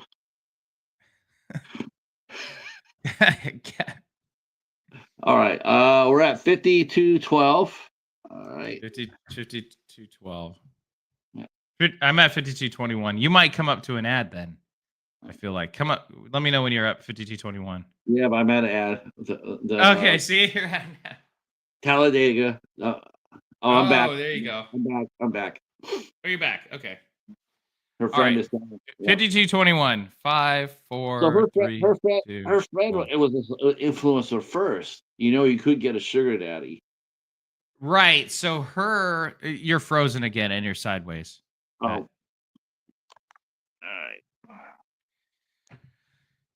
all right. Yeah. So well, I'll talk. Yeah. So okay, there you are. You're back. You're back. So Amber's character she's just essentially a freeloader. The best way to describe it. I mean, she's a sugar baby. That's how she makes her money, right? Ah, And this is this how is you say like, oh, just a few little picks, right?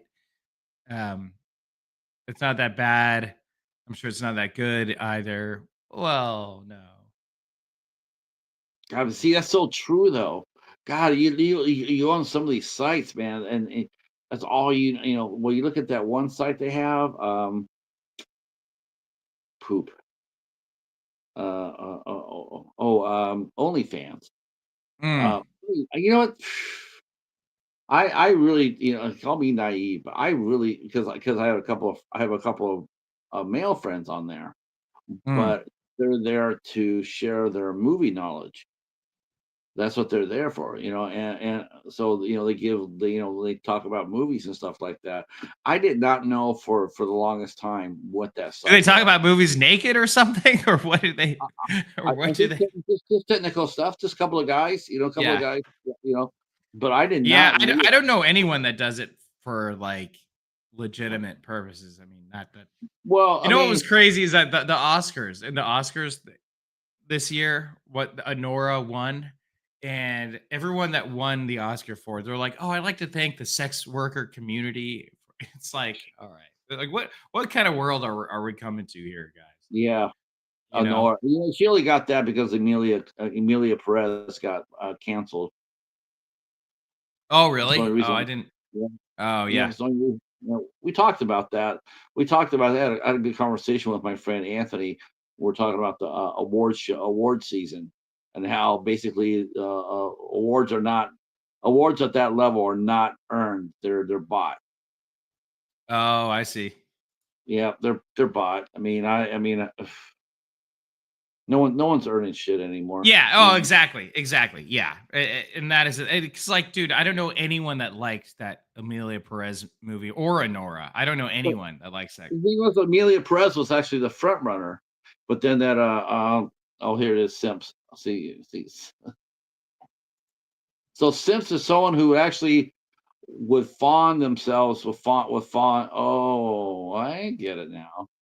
So Mhm. they see her, and then they fawn all over her and give her stuff and stuff like Yeah, that. give her money. They think that by giving her money that it's gonna make And then her. you're a simp for being that weak, to do. Oh boy, how did you hear about this? I mean, Well, did someone tell you about this part of social media? yeah, well, I kinda try to keep my pulse on what's going on, and I kept hearing this word simp, like what the kids are saying, "You're a simp," Yeah, not to me, but like, I don't know, I always kind of find it funny hearing that the terminology these yeah, days, like they always get you it know. wrong.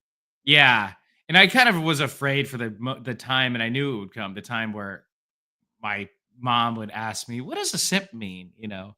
And I'm like, Simpletons, yeah, simpletons. yeah, simpleton. Yeah, exactly. But I mean, she gets it. I explained it to her, and she gets it. So it's such a weird world that we live on right now. See, Um, look at Mike, man. See, look how fearless that is. He's wearing glasses. Not very many actors would actually go and allow themselves to be filmed like that. well, I know there's actors that want to um look smarter than they really are too. So there's that.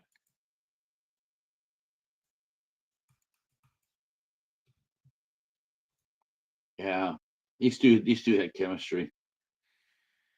I originally wrote Wisp, and I thought it was Wisp, but my writer friend who was reading the script corrected me. He said it's Whisk. I'm like, oh, okay, I guess that makes sense. Called him sugar. Oh, Sugar tits.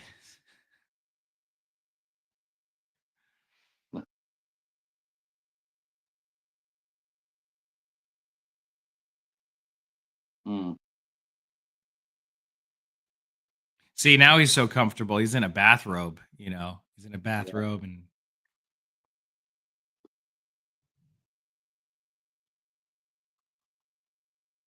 mm. so now he's kind of outing himself. Like he Well, he follows made, her. he He went a follow. little, Yeah, he went too far.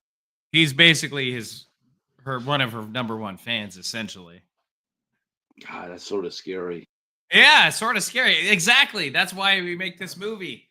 You know, It's you isn't it? Yeah. even when you know, even when you even when you know, even though social media has made it so accessible, like I n- there's a couple of people I could talk to online that I know and I feel comfortable enough to talk to, you know, as far as being a personality goes. But man, I don't do that. I never have. Even when I was working in live music, I never did. You know, I didn't do that. Yeah. Um, but but it's sort of, you know, it's sort of sometimes I think about that shit. You know, like I mean that's the So reason you have a that's the reason I guess the reason why you have a social media manager because I just can't imagine waking up in the morning for some of these people and then the first thing they see is like 10,000 personal messages. oh, I It's just know. Oh, it's crazy. how It's how absolutely bonkers. I mean Real I quick, know shout out to K Bar Knives, by the way, which is made by Cutco. yeah, Cutco Marine is Corps, I used to sell yeah, Marine Corps, and the same company that makes K Bar Knives makes Cutco knives. I used to sell knives in college. Cutco knives. Shout out to Cutco. They are made in Olean, New York, so it's an American made company. And oh, Simp is not on Blu-ray or DVD yet, but hopefully it will be uh soon. where are we where are you let's see Ava says 5807. That was a while ago. Okay. That was yeah, that was a while. I think she's about where we're at. I'm at 5938. Yeah, 59. that's where I'm at. Yeah, yeah. Yeah, yeah, yeah. So this knife, it's kind of this shot's kind of a Now this is the scene that I was supposed to be talking about. symbolic here. Symbolic shot right here. Now just watch how comfortable he is really handling the knife. I would Yeah. trust him in a scene like that. I would not he would not have to put on a rubber blade on his knife. I would trust him right here today Oh, with him. oh yeah. Well, he really did that. And shout out to the TP that's on set. That's awesome. See, look at that. That's and and you see the Christmas trees in the background. I love this shot. Now how did Brooke handle that knife? I mean, how did she like handling it, or was she a little bit intimidated by it? No, she didn't seem to be too intimidated by it. Actually, funny joke when the first time she chucked it and she's supposed to miss it, she sliced it head on. Like she had a perfect slice. Oh wow. we're, we were like, "Oh, damn it." Like, "No." I'm like, "Brooke, you're supposed to miss it. You're not supposed to do it perfectly." So, and then where how he says, "Oh, it's fucking Well, fine. It's fucking fine." It shows like how short of a temper he has, you know? He has like this short irritable temper. So kind of showing his edge. And also onions is an interesting thing. Oh, and then we did some movie magic when she chopped it there. He chucked a double half, oh, like two okay. halves of an onion, so we guaranteed that it would slice. Well, I thought are those onions? I thought they were actually softballs. No, those are onions. This is Okay. onions. Yeah, yeah. So I thought it'd be kind of a unique thing to chuck onions. And then, yeah. Okay, so that part when he chucks the thing to it, we did this the some movie magic where he already had the knife there. We had a whip pan to him. So we merged the shot. We show the shot of her chucking the knife, right? Mm. And then there's a whip pan. So the camera moves quickly. And then the same motion, he already had the knife at his neck and he's just holding it. And then I squirted ketchup on his face. And that's how we got that. It was a mixture of ketchup and, I think, yeah, red Uh, or yeah, and that's blood. just another ad. Do you have another ad out now in that? Now this is Rucka Ali.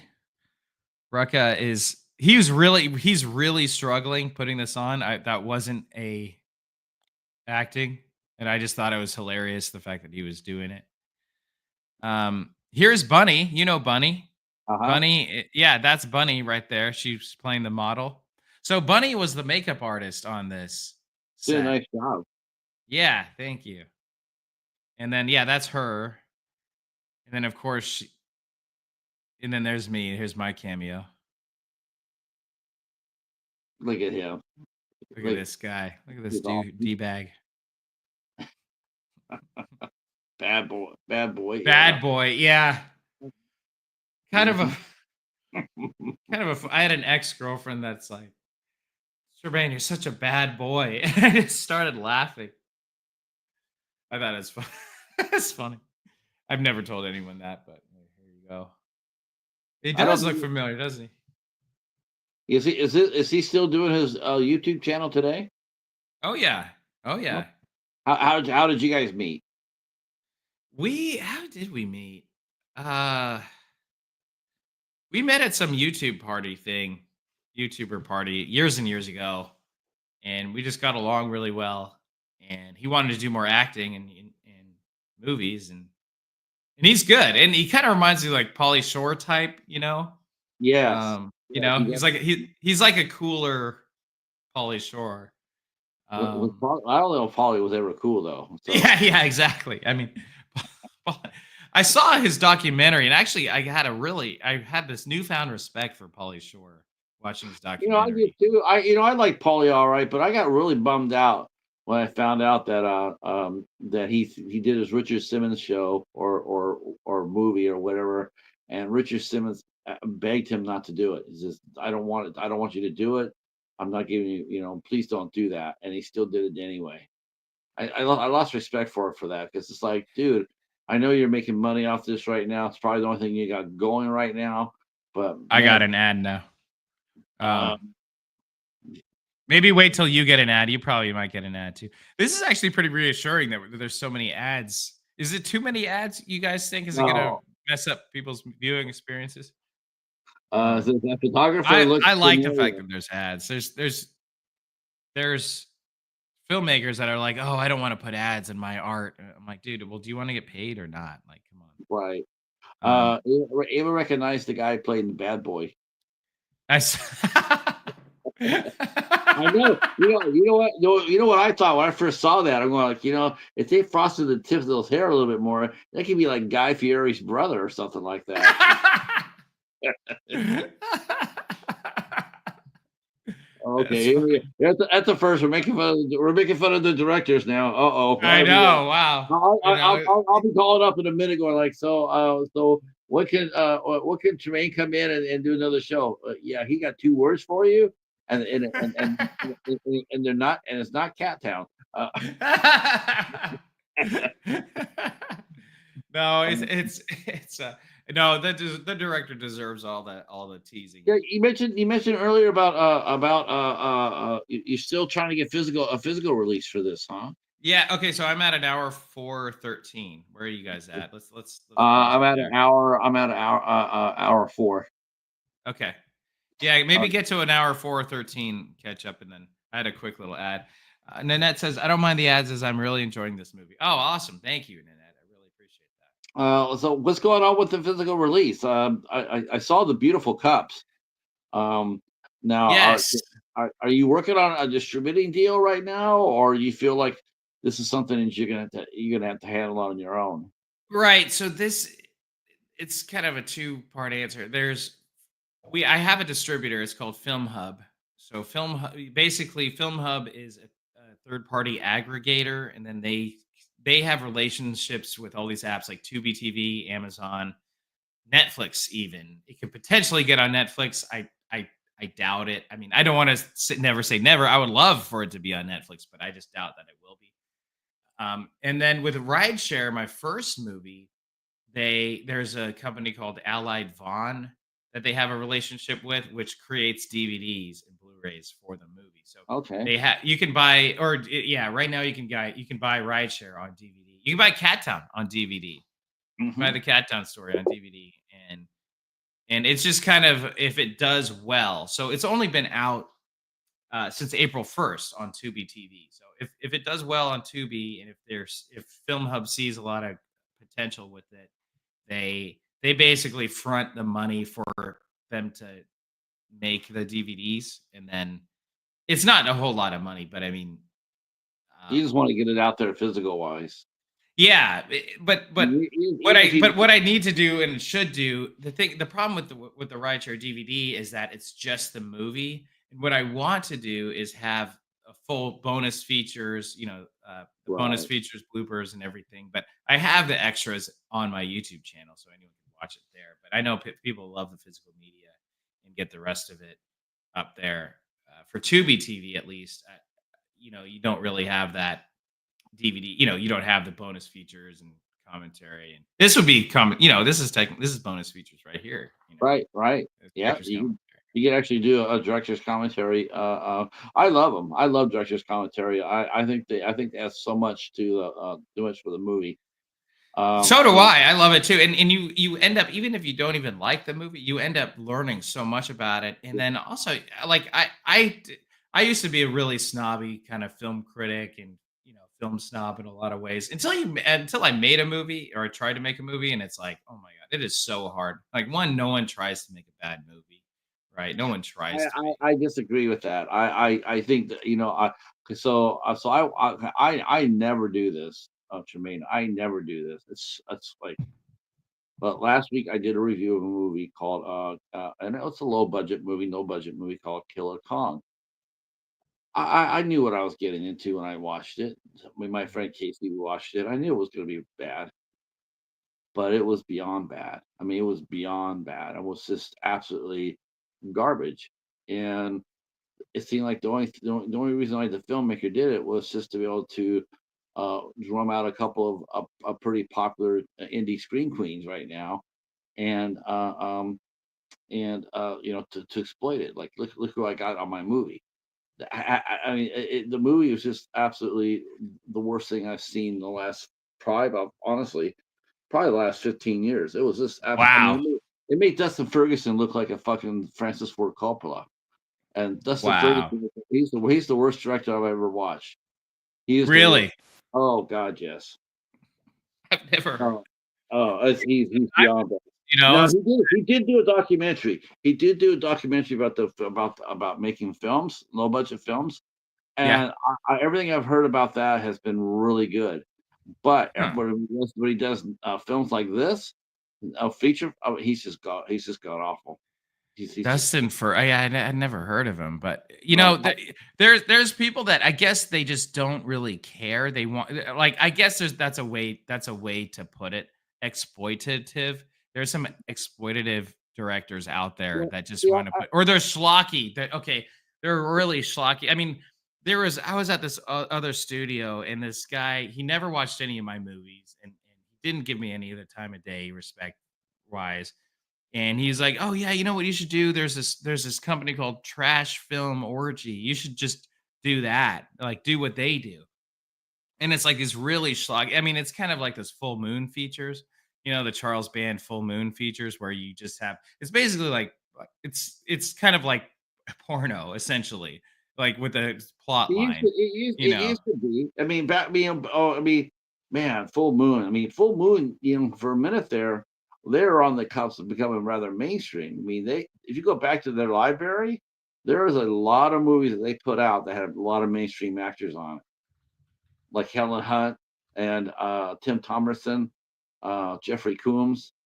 I mean, that's just a few that they did those movies for a Full Moon, and yeah, but then after a while they did get into that. They did get into that, because of the budgets and whatnot. So they did get into it a little bit, as far as exploitative movies, but they weren't, at least they weren't as bad as like trauma films. It's that's what they live for that.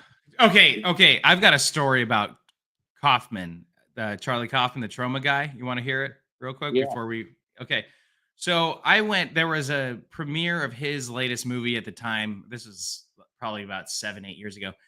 At the time, and there's a movie premiere at his thing, and he was there. Charlie Kaufman, or Lloyd Kaufman. Lloyd Kaufman was there, and he shows up. He's got all his fans there, and there's a lot of people, like, from the cast and crew that were there. And I talked to them, and I asked them, like, "Hey, what was it like working on the movie?" And he's like, "Oh man, it was a nightmare. We barely got paid. We barely ate. It wasn't a good experience."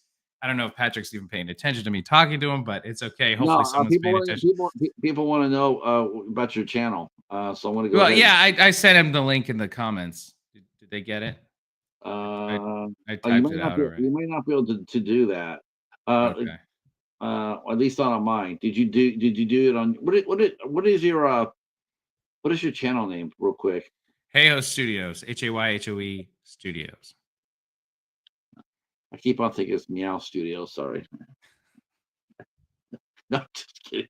Just kidding. Uh, okay. Well, that's what happens when you get. That's what happens when you talk to someone who's obsessed with cats. Yeah. I'm gathering. I gathered that. All right. So Yeah. when Patrick's back and paying attention, I'll finish this Lloyd Oh, Kaufman story. Um, God. The man who appear. He's like the modern day Hitchcock these days. no, do not even compare him to that. I mean, that is like such an insult to Hitchcock. I mean, Lloyd Kaufman is so he shows up to this premiere, right? And first off, it looked like he was attending a friend's funeral. I mean, the guy was like in a bad mood and he's just like, "Oh yeah, whatever, I'm here." He had all these fans in line waiting to see him and everything. And the type of people that he attracts fan wise, we won't talk. Yeah. I mean, it's like it's making it makes like Walmart customers look like the Ritz Carlton customers. Like these. Anyway, they had a Q&A afterwards. It's a really schlocky, terrible movie, horrible movie.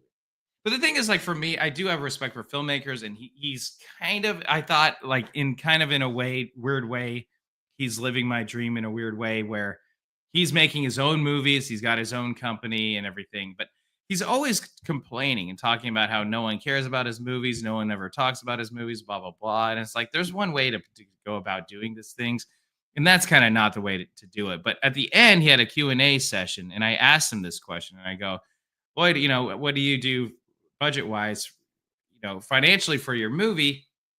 Are you just, are you putting your own money in? Are you getting investors and are you just with every movie you make putting it back into the next one? He got mad at me for that. He's like, you know what? He goes, you know what?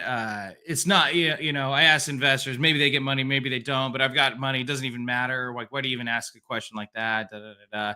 He got really defensive. And I'm like, well, because I'm a filmmaker too. And then he got mad at me, the fact that I even brought that up. And You know what's something that really I you know is there like an unspoken word, like let's say you and I are you say let's say I told you before I went on here that I'm gonna have a director friend of mine come in and sit down and watch the movie with us and comment on it. Is that like an unspoken rule that directors are not allowed to criticize other directors' movies? no, dude. Okay. Well, no, not at all. There was another guy that was online, but there's some directors think that it is. And like for me, good or bad, right or wrong, if you love my movie, great. If you hate my movie, that's great. Either way, I'd love to hear what you think of it. I love to hear what you liked about it, what you didn't like about it. And I love honest feedback. I would rather you, Patrick, be like, "Hey, I hated that movie. This movie sucked. You suck," or whatever. I'm like, "Oh, interesting. What did why? What characters did you not like?" I'd love to hear that versus you being like, "Oh, Patrick, Tremaine, you made a great movie and stuff," and then like going back and saying like, "Tremaine made a terrible movie. Like this movie's horrible. I can't, don't watch it." Right. So it's like if you're gonna badmouth it, maybe like do it to my face. And I'm always, if a director asks me what I think of their movie, I'm going to tell them. I'm like, "Hey, do you really want me to tell you? Because I'll let you know." And I'll be a more constructive criticism. I'm not going to bash them saying, "Oh, you're going to go to hell and you're just a waste of space on this planet." I would never say anything like that. I'd be like, "You know what? There was one director that's a YouTuber, and he gave advice about making movies and stuff. We became cordial. He was on my podcast for a bit, and really cool, laid back guy. And he made a movie, and I reviewed it, and I was honest about it, and I wasn't mean to him at all. I just thought, hey, why did this movie's about? Okay, Nanette, we gotta put on pause. Nanette is on commercial. Oh, I've been on pause. Have you been playing it? Yeah, I'm at 110. Oh wow, no, I've had it on pause at 104. Oh, okay. Because she just said she got ads right now. Oh Where are wow, you at? sorry guys. I've been Well, let's go back. Wait, Let's go to 104 and then okay, resume. 104. But anyway, the bottom line is the guy got pissed at me. He got pissed. He basically emailed me saying never contact me again. And all I did was criticize this movie. I just said it was slow. It was a slow movie. I don't know why they were held hostage in this bar for this long. And then there's like two groups of bad guys. I gave it a criticism, right? And I thought, hey, they raised money for it. The bar location was cool, but um, I didn't just slander him and his movie, but he got so mad and he said, "Yeah, never contact me again." You know, like he I got learned. so offended. I tell people I learned one lesson. I learned, and I learned one lesson. I learned that especially doing an interview show, is that I don't do reviews before I interview you. I won't do that. I will Smart. wait till the movie's over, and then I'll review it. Um, Yeah. that happened to me before, where I did a review of a movie, and yeah, it caused the filmmaker some stress, and I mean, he and I are closest brothers. Um, but at the time when I first met him, I wasn't. And so, I was getting ready for him to do an interview with me, and I reviewed his movie. And back then, it's different. It's so different from now for reviewing films. Let's see. Oh, the movie's back on. Okay, where are you at, Nanette? What's your time? I'm at 104. So Nanette can come to us. 104:13. Okay, let me go back. 104. Yeah.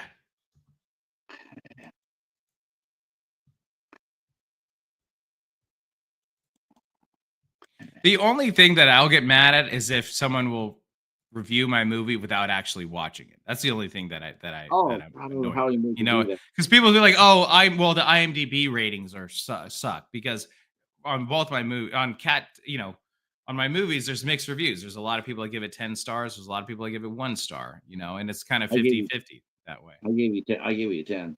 Thank you. I appreciate that. I really appreciate that. But yeah, there's people that are I like, said, "Well, the average is." I better do that, because if I don't, this guy who's obsessed, like with cats, like Tremaine is, I'll never hear the end of it. Yeah, don't go on that guy's podcast. That guy's an asshole. He gave Cat Town a 9.5. Just let you know. It's a 10. Yeah, that's a 10. What do you do? You hate cats? Why do you hate cats? Yeah. No, okay, all right. Let's press play. Okay, 5, 4, 3, 2, 1. Play.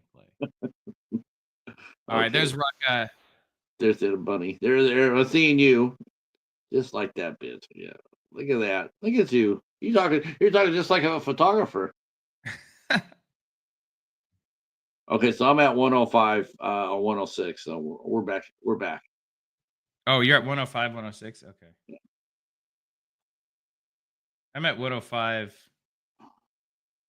10. Yeah, it worked out in the end. I mean, but yeah, I'll tell you, it's one thing. It's like I've noticed that when I did written reviews for my blog, I did hundreds over there, and then I started doing them here on YouTube, and then I started meeting the filmmakers, and I realized that once I went back to look at some of my reviews, knowing I know a lot more now what it takes to make a movie. Before I did, I mean, I see that some of my reviews were rather heavy-handed. I mean, it's what I felt, but like when I first did my first review for this movie, of my friend, I didn't know much about how movies were made or whatnot. And so I was doing interviews on my blog, but it's a little bit different from when someone is actually telling you, like you and I are right now, about it. A written interview is one way, and then a live interview is a different way. And so I learned, there's a like yeah, I saw things when I watched the movie. I saw things going like that. I saw that were a mistake. Like they're like, or there was a lack of money. You can Mm. definitely see it, and it's like, okay, I understand that. I mean, I see that. and then you find out why it happened. Right. Oh, you're frozen again. You're Yeah, frozen.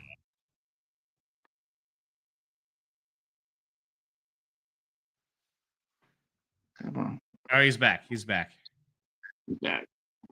Uh, So this is and so Ned the Magic Man, my now, friend James, and uh, that video game he's playing is my friend's wife's brother's video game. So um, anyway, back to what you're saying. yeah, I learned a lot more now. Now for me, I know some of the, I know not I'm not one of those people that says, no, I watched this, not enough times I could make a movie. I couldn't, but but I know enough now to, like, I can understand when someone doesn't have money, or someone who, like, I was watching a movie from another friend who's going to be on my show here, and he's very much like you. He's very talented, and he can find talent. I mean, oh, that guy's got the magic touch. Hmm. I've interviewed him 4 or 5 times, Tremaine, and he always comes on the movie, and he always finds a new talented actress. It is, I Wow. mean, it's not, it's scary how good they are. I'm like, okay, so how are you finding these? How are you finding them? And they're all solid, solid. I mean, they're just really strong actresses. And I'm always amazed, because I felt I did the same thing when I was in live music. I guess I could see a band on stage, and I could tell you if that band was going to break or not. I could Right. tell you, you know. And that's what Joe Leone. That's what he's like. When I see his movies, I'm always thinking, man, how's that guy finding these actresses? It's insane. I Yeah. mean, I talked to veteran directors with 5 times as many movies. And not all their actors are all that. Sometimes their actors are a little bit, um, but he's just got a really great track record. Um, I just, I just learned a lot by doing the interviews and talking to the directors. How do you find, how do you find your talent? Like I said before, it's amazing to me, the background stories. How do you meet this person? How did you get connected with them? Because you're right, it takes so many parts to make it right. And like, I was, talking about, like, budgets. Like, I'm sitting here today, I'm watching Joe's movie, Greet Your Demons, and I'm watching it, and there's just some scenes in there that I just in my back of my head, I'm just going like, this is such a good scene. I wish to God he had an extra $1,000 to flush it out, for the set design. Wow. You know, Yeah. I just I want that for him.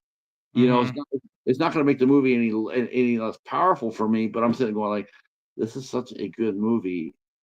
I really, my fear would be someone's going to watch it, and they're going to see the scenes, and they're going to sit there, and they're going to be, they're going to, it's going to take him out of the movie, or they're not going to give the movie a chance.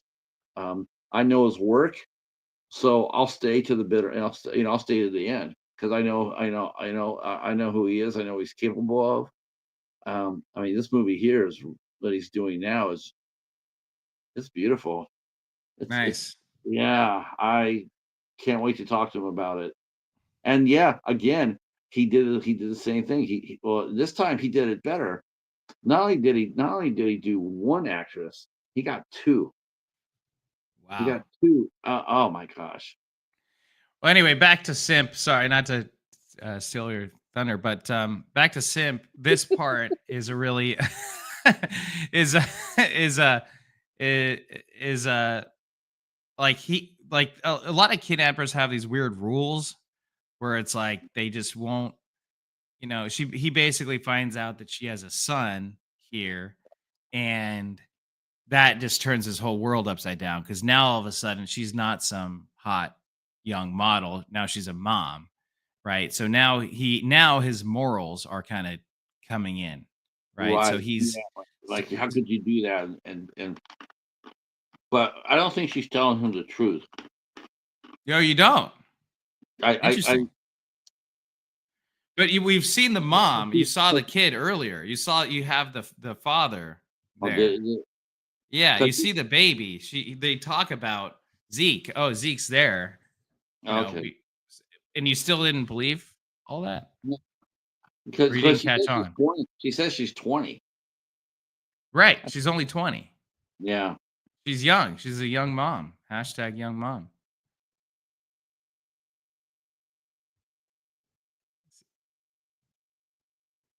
I wonder,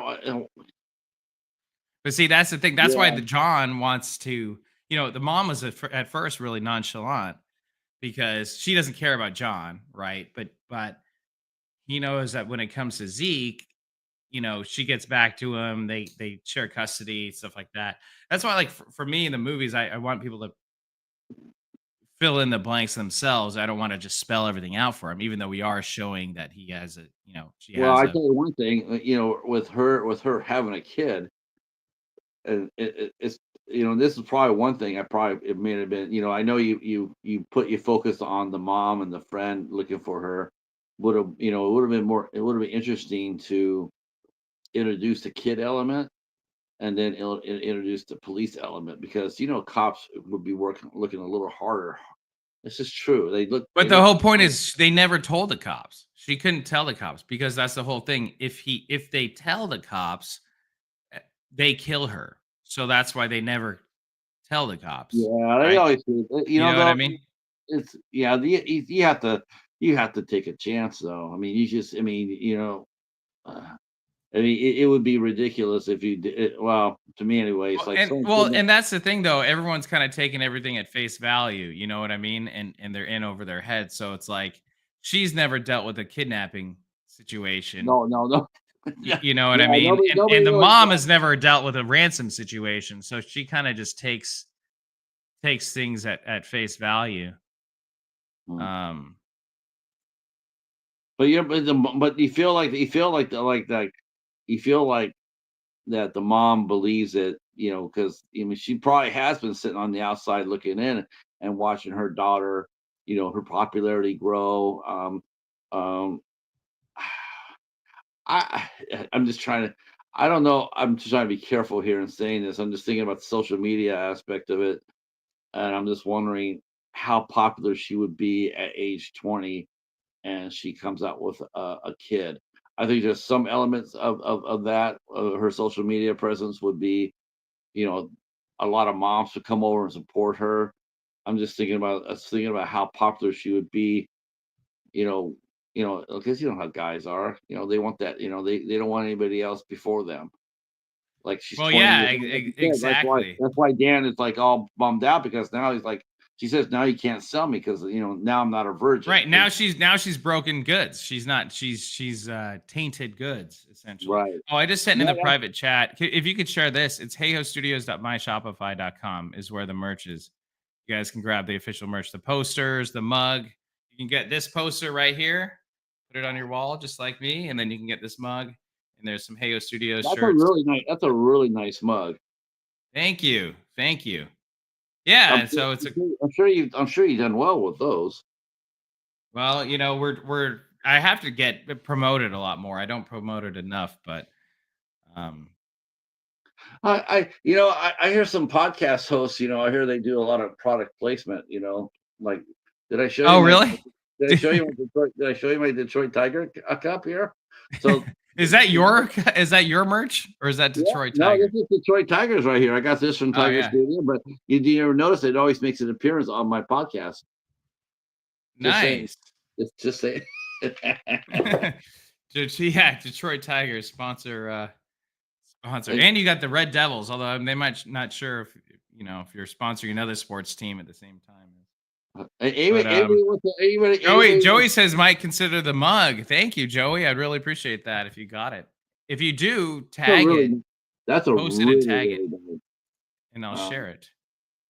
uh, let's see. Yeah, it's Simp in really. Minecraft movie crossover. Let's see. What's going on? Ava, checking her Facebook page for the truth. Oh, right, right. If it's private, no info for he. Okay, right. Yeah, yeah. It's amazing. It's amazing. There's some people that are adamant about not putting their kids on social media. I know one. Actually, he's a film director. He is, yeah, he is so protective of his kid. I love him for it. I Oh, absolutely love yeah. him. Well, that's I think Uh, that's pretty normal, especially now, oh, are and you you think kidding that me? what she does, she probably You, wouldn't post her kid, you, so you, she'd probably have no idea. I Um, mean, there's so many people throw their kids on online. They always talk about kids being exploited, kids, popping up on all over the place. That's because a lot of their kids are ending up, pictures are ending up and on all these godforsaken websites and stuff like that. The reason why is because people out there harvesting your shit. They're downloading your pictures. ugh, You're putting up a little picture of you in the backyard gardening with your daughter. They're gonna come by and take that picture, and next thing you know, it's gonna be some website somewhere. It's just it amazes me how people just do that. They don't think about it. Especially when it comes down to with minors. It's like it's look, if you're an adult, you're an adult. But man, those kids don't have a choice. They're right. sitting out there having fun, and you're saying, "Okay, they smile," and then it goes on Instagram or Facebook, and then look. I mean, like I said, this is a very cautionary tale. This is something you can watch both as a thriller, mystery, a dark romantic comedy, so to speak. Because they do have some lighter moments in here, but I always describe this movie as a cautionary tale. I think you had a lot to. I think you have a lot to say, and you said, and you're saying it. Thank you. I appreciate that. Thank you. And you're absolutely right. It is a cautionary tale. It's That's why I always find movies that are scary that are relatable or something that could actually happen or did actually happen. Because I don't find movies that are, about ghosts flying around, and I just don't particularly find that scary. I mean, not that I'm about to go to haunted houses and spend the night and stuff like that. That would be really scary. But there has to be some level of relativity to it. I'd want the audience to be able to relate to it in some way, whether they know someone who's a model, whether they're a model themselves, whether they're, or just on social media, just or their daughters or their sisters, or um, it is a I don't. cautionary tale. I don't think he locked her back up at a commercial. Okay. Uh, uh,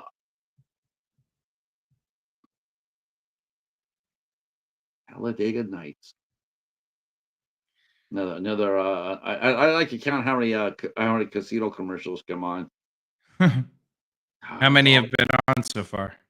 to wait. I think it's like for every four commercials, three of them have been casino related. Wow. It's bad.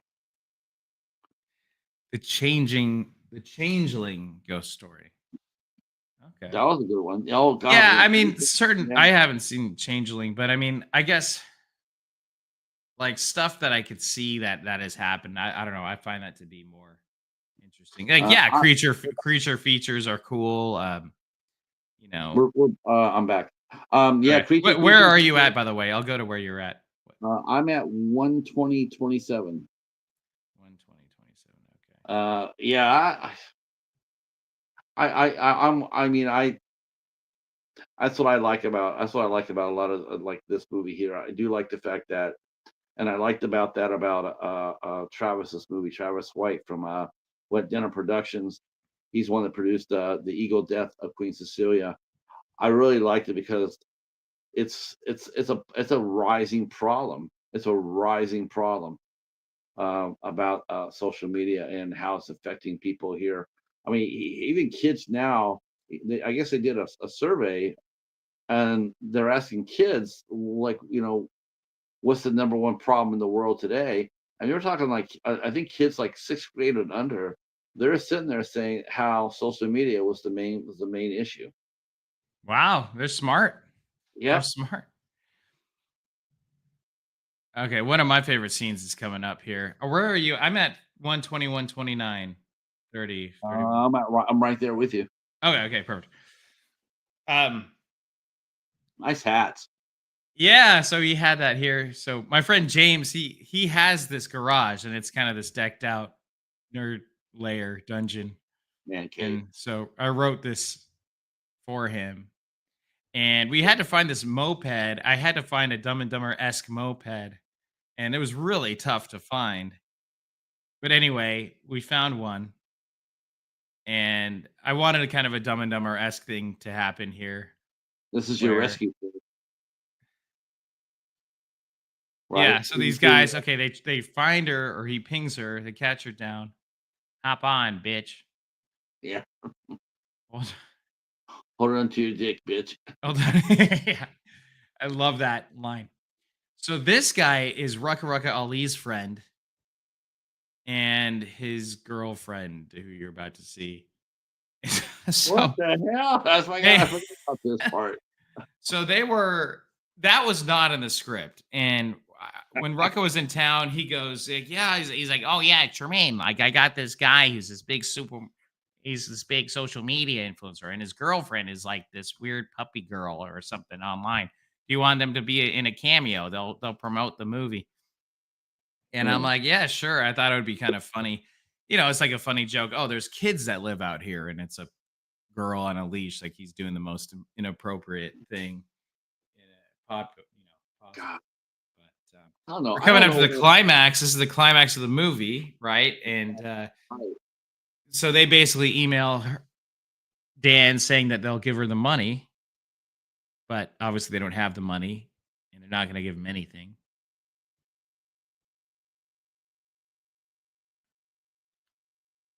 Yeah, this is I love. You're right. I love that cabin, and that cabin looks cool. Thank you. Yeah, there's something about real locations. I mean, people talk about how great sets are, but you couldn't really build a set like that, at least not in the budgets that we've I hear worked that with so sometimes far. actors will take something from a movie shoot. I was just wondering if Brooke got that jersey. Uh, I don't think she did actually. No, but I have a friend who watches it, and he's a big Kings fan. He's like, "Oh man, not only she's hot, but she's also wearing a Kings jersey." Like, oh my god. Fan for life. That's right. So it's also like a shout out to my favorite team, the Sacramento Kings. We grew up loving the Kings, even though they've broken our hearts time and time again. Only made the playoffs once in the last 19 years, but we won't talk about that. That's all right. Um, I'm with you. I follow San Jose State football. oh, there you go. Yeah, Oh, we struggle. yeah.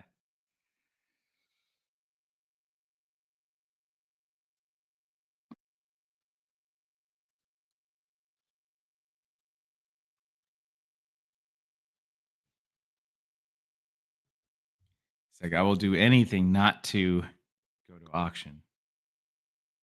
It's like I'm not sure what you're talking about here.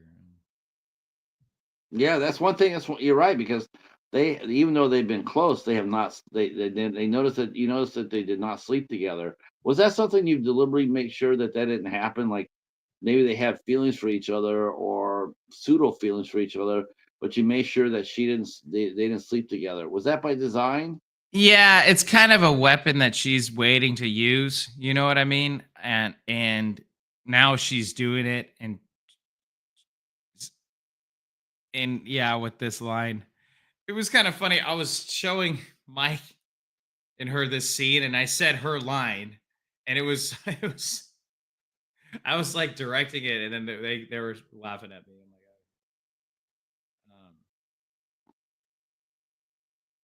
But yeah, I wanted it to be like this weird dark, especially with the music, like this Right, weird dark romance. Or it's a romantic scene, but really not. It's not a romantic scene where and the tables have really turned here. So she's right, really using her powers to right. yeah. Here you wish. Yeah, I love that line. You wish. Here we go. She's running. Oh, I got an ad. Right at the Oh, climax. oh, oh, pause it right here. We're almost One. through the whole thing, guys. Got about 10 minutes left. 15 minutes, maybe. I like the idea. This funny. It's like until the her Zeke was involved. I think up to that point, I think that both parties would have walked away unbloodied, but that introducing the kid into the picture and Oh, I'm basically back on. diminishing her in Dan's eyes, I think that's the reason why like it felt absolutely right, and she didn't hate Right. him because she could have just kept on going, but she just did it one time, and then she just wanted to hurt him enough to make him stay there and give her time to run. I mean, I was really glad that he didn't die. I don't Well, I okay, don't wait, okay, we'll get to that in a second. I'm at 126.29. Where are you at? uh I'm at 127.03. Okay, come back to me. Come back to me. 126.29. Krilliams the Shrilliant says, "Is the movie free?" Yes, it is free. It's free to watch on Tubi with ads. So go to Tubi TV. Mhm. Patrick posted the link somewhere. Hey Tom, how are you? Let me go ahead and drop it in here so you guys can if anything you could come watch it again um after Tom yes, watch it many times. Tom Baker Uh, says, "Must be fantastic directing a movie.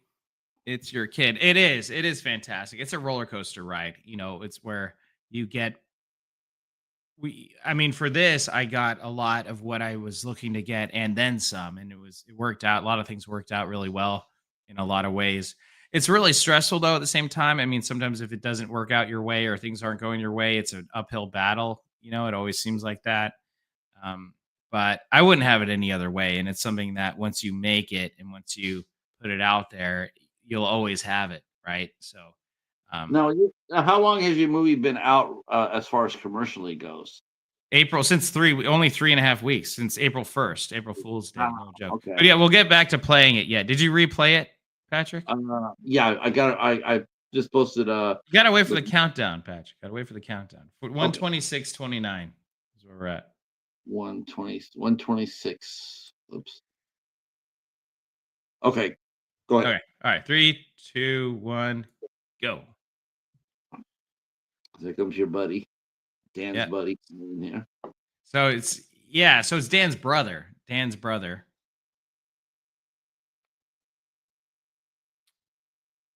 So I guess Dan got all the hair in the family. Exactly. Yeah, exactly. Got the looks, got the Oh, and girl, by the way, the and the hair. goatee, I made Todd have that goatee. He's like one of the coolest people I know, down to earth, chill, and he had that wacky shirt on. He had that wacky shirt. He asked me between this and like a normal looking shirt. I'm like, oh, that shirt all the way. And I thought it'd be hilarious if the subplot of this guy was some I Love Lucy fanatic. So he did a Ricky Ricardo. You got some explaining to do, but Lucy, I'm home. These beads She's were in got effect. wheels. She's got wheels right there. Yeah. Brooke. She jumped down and kept just yeah. She got yeah. She got Oh skills. yeah. So she was pumped. She's like, "Oh yeah, I was just looking chasing." This was day 2 of filming. We filmed this chase scene, and um, he's like, "That bitch, that bitch." That's my favorite shot. The Christmas tree shot. Rack focus back to him. That's my favorite shot in the movie, and I love that shot too. Her running through the Christmas trees. I love this shot as well of him running. But anyway, I had him grow out that awkward goatee, and he was getting married that Saturday, and so he was able to shave after he. That's a CO2 gun, so we can get some real firepower, you That's know. right. And then the Christmas tree. We were filmed at a Christmas tree farm. We had to also avoid stepping on the baby trees because that would cost us money. Right. Right.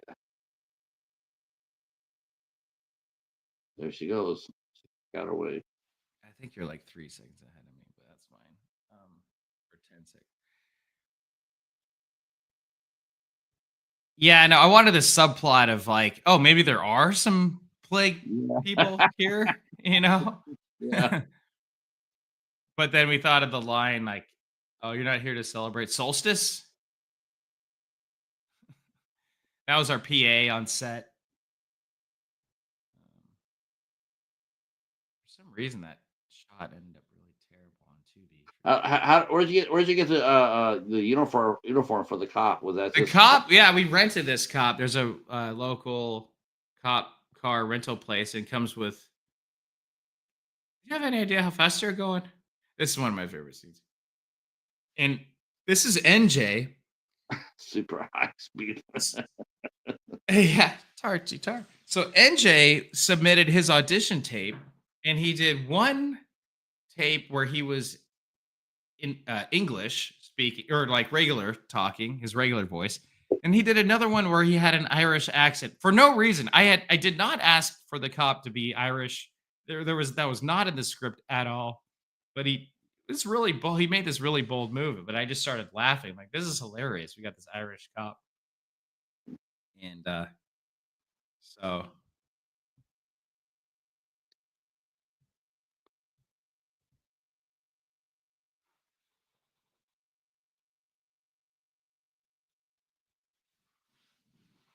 have you been drinking? It's 9 in the morning, officer.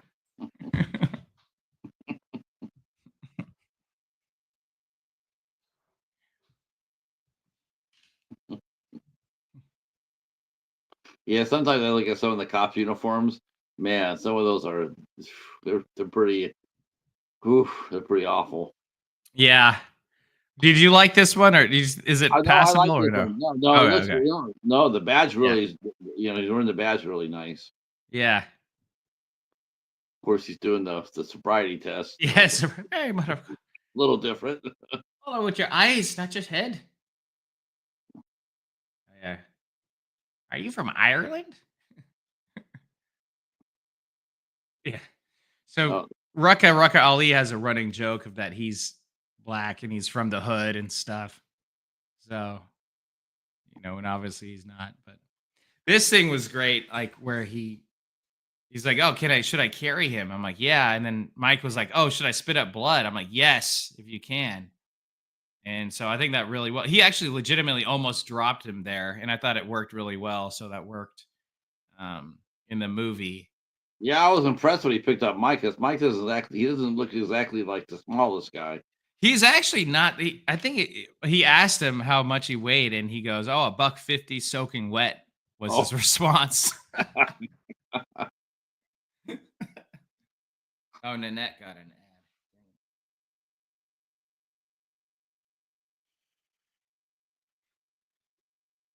I'm trying to think of the ending of this movie. It reminds me of another ending, and I'm trying to think of what it was. Okay, Nanette's back to the movie. I'm at 132.02. All right, I have a commercial here. Oh, he got it. She got a commercial. Yeah, 132. Okay, I'll pause it. I'm at 132.12. Let me know Yeah, when you're back. like I said, I was happy that you didn't kill him off. I mean, well, he could have, very easily, but I was glad because, it's almost like, well, after this adventure, I think he learned his lesson. I don't think he'll ever do anything stupid like this again. Let's hope so. I mean, well, we keep it kind of open ended where he gets stabbed, maybe he survives, maybe he dies. I'll let people speculate, but you don't Right. you kind of go through the notion that he's going to be okay. But okay, are you let me know when you're back on. All right.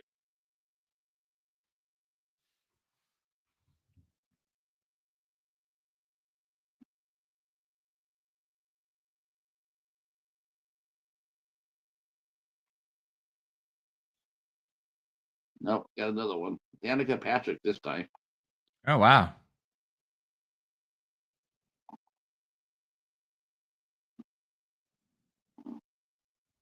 What are you working on right now? Now the movie's been out. I mean, are you in pre-production for anything?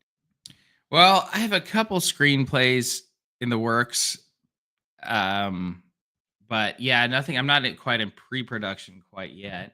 Let me know when you're back on, by the way. And we'll We're back on. Okay, what are you at? Where are you at?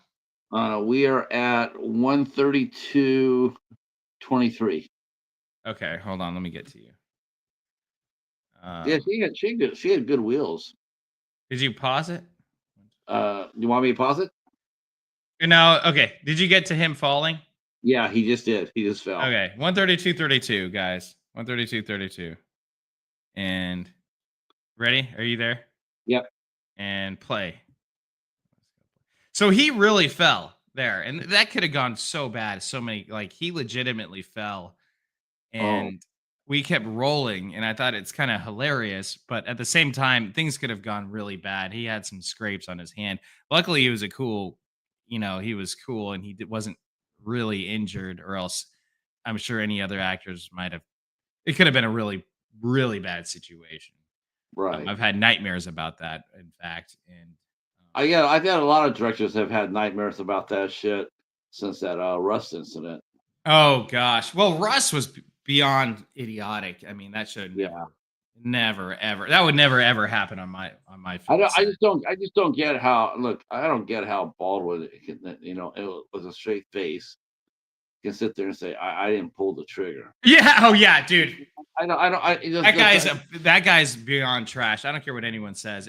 Like, To me, it's like, well, Alec, how about the simple fact that there's live ammunition on the set and they're shooting it on the set. They're go, off the set. I mean, what about right. that? Yeah, I mean, exactly. Exactly. And guns don't go off. They don't just randomly, real guns, fake guns, they don't magically go off. Okay. Unless it's like, unless you put a gun in a microwave or something like that. I mean, right. like it's not going to go off. So how the heck, speaking about getting off, he got off like scot free on that, which he should be in jail for. Well, that's Now what he's you got a want. TLC show. He's got a TLC show. That's why he's got a TLC show because he needs the money. Right. Well, and he's I'm trying to sure, distract the fact that he murdered I'm someone. sure his legal fees are way out there. But the guy murders someone, man. I mean, Yeah. and I mean, voluntarily or not. I mean, I do think he should have. The most he should have got was maybe involuntary manslaughter. yeah, But there's just no way in hell you can sit there and judge and get out of that. yeah. I mean, look, even if you weren't with them, but if you could hear them shooting off the set, you could hear them doing target. That's and as far as I'm concerned, as an actor, you have responsibilities too. You want to make sure that everything's copacetic. Mhm. I don't know. I know a lot of people that they won't do a scene, even if they walk it off and block it off, they will still go through the motions Oh, to look, you'll have see Rideshare, my movie, in that. That's a little Easter egg there on the TV of the bar. Shout out to the Stockman Club in Fair Oaks, California. their This is oaths. a Oh, yeah, a local dive bar. Yeah, did you ever go to Stockman Club because you went to I Carmichael? haven't been in the Stockman's Club, but I've been through. I've been to Fair Oaks. You know Old Town Fair Oaks? Yeah, that's the owner of the bar right there. The guy that says, "Hot damn." And there's Bunny, of course. Yeah, and they're closed. Those are still kind of rank.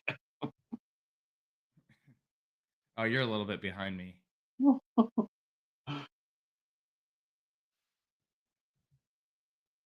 pause it for a sec because you're a bit behind me. Is it? I'm trying to think of the movie that Has she where. walked into the bar yet? Has she walked into? Yep, just now. Okay. All right. You're a bit Now we get to see Bunny. We didn't get to Yep. see Bunny first time. Now we get to see her. Yeah. Well, here's her actual character because she needed to fill in. Think about Bunny in this character. I'm like, hey, she's like, oh, what should I wear? And then I'm like, oh yeah, you're real salt of the earth, like maybe flannel type thing. And she kept sending me costumes like this, and it was like sexy, like open button, tiny short shorts. Like I'm like, no, no, no, not like that, Bunny, not like that. Like like fully covered up, not you know, I don't know, but it was funny. That's a pretty And bar.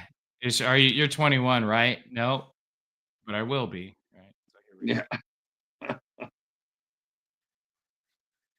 I am. I am today. Right.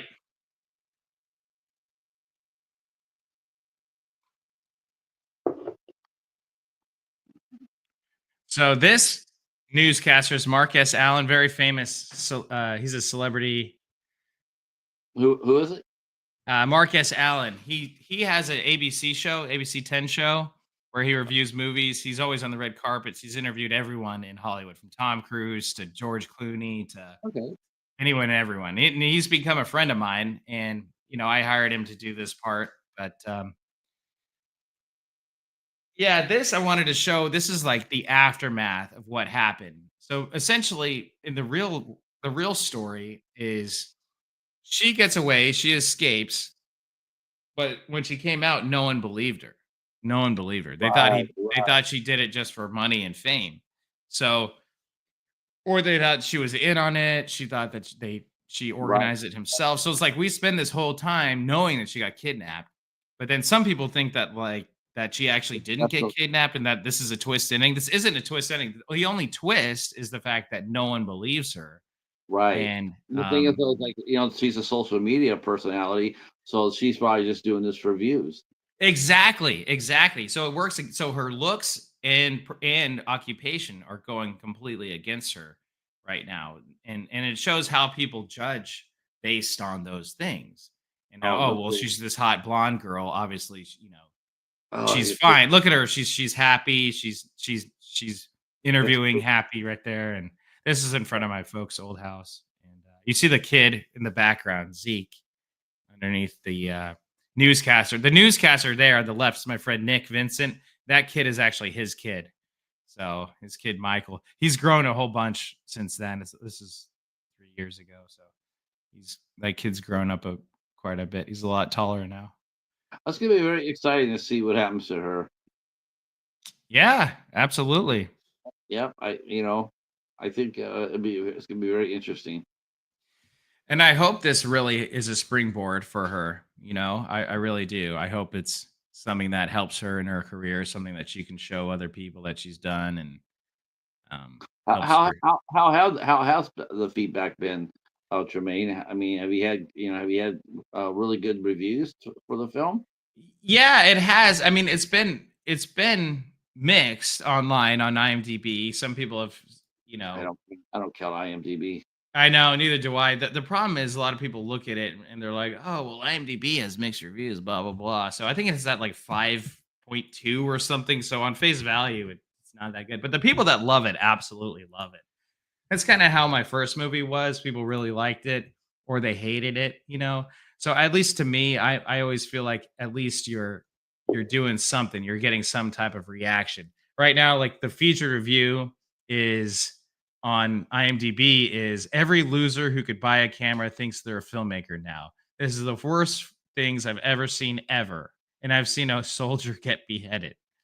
Okay, so this is what people have responded. If you guys all at home could do me a favor, go to imdb.com, look at Simp, and write a positive review, please. Write a Yeah, positive. no, no, by all means. I mean, I wish wow, someone actually saw something on best score and said your movie was something better and worse. Wow.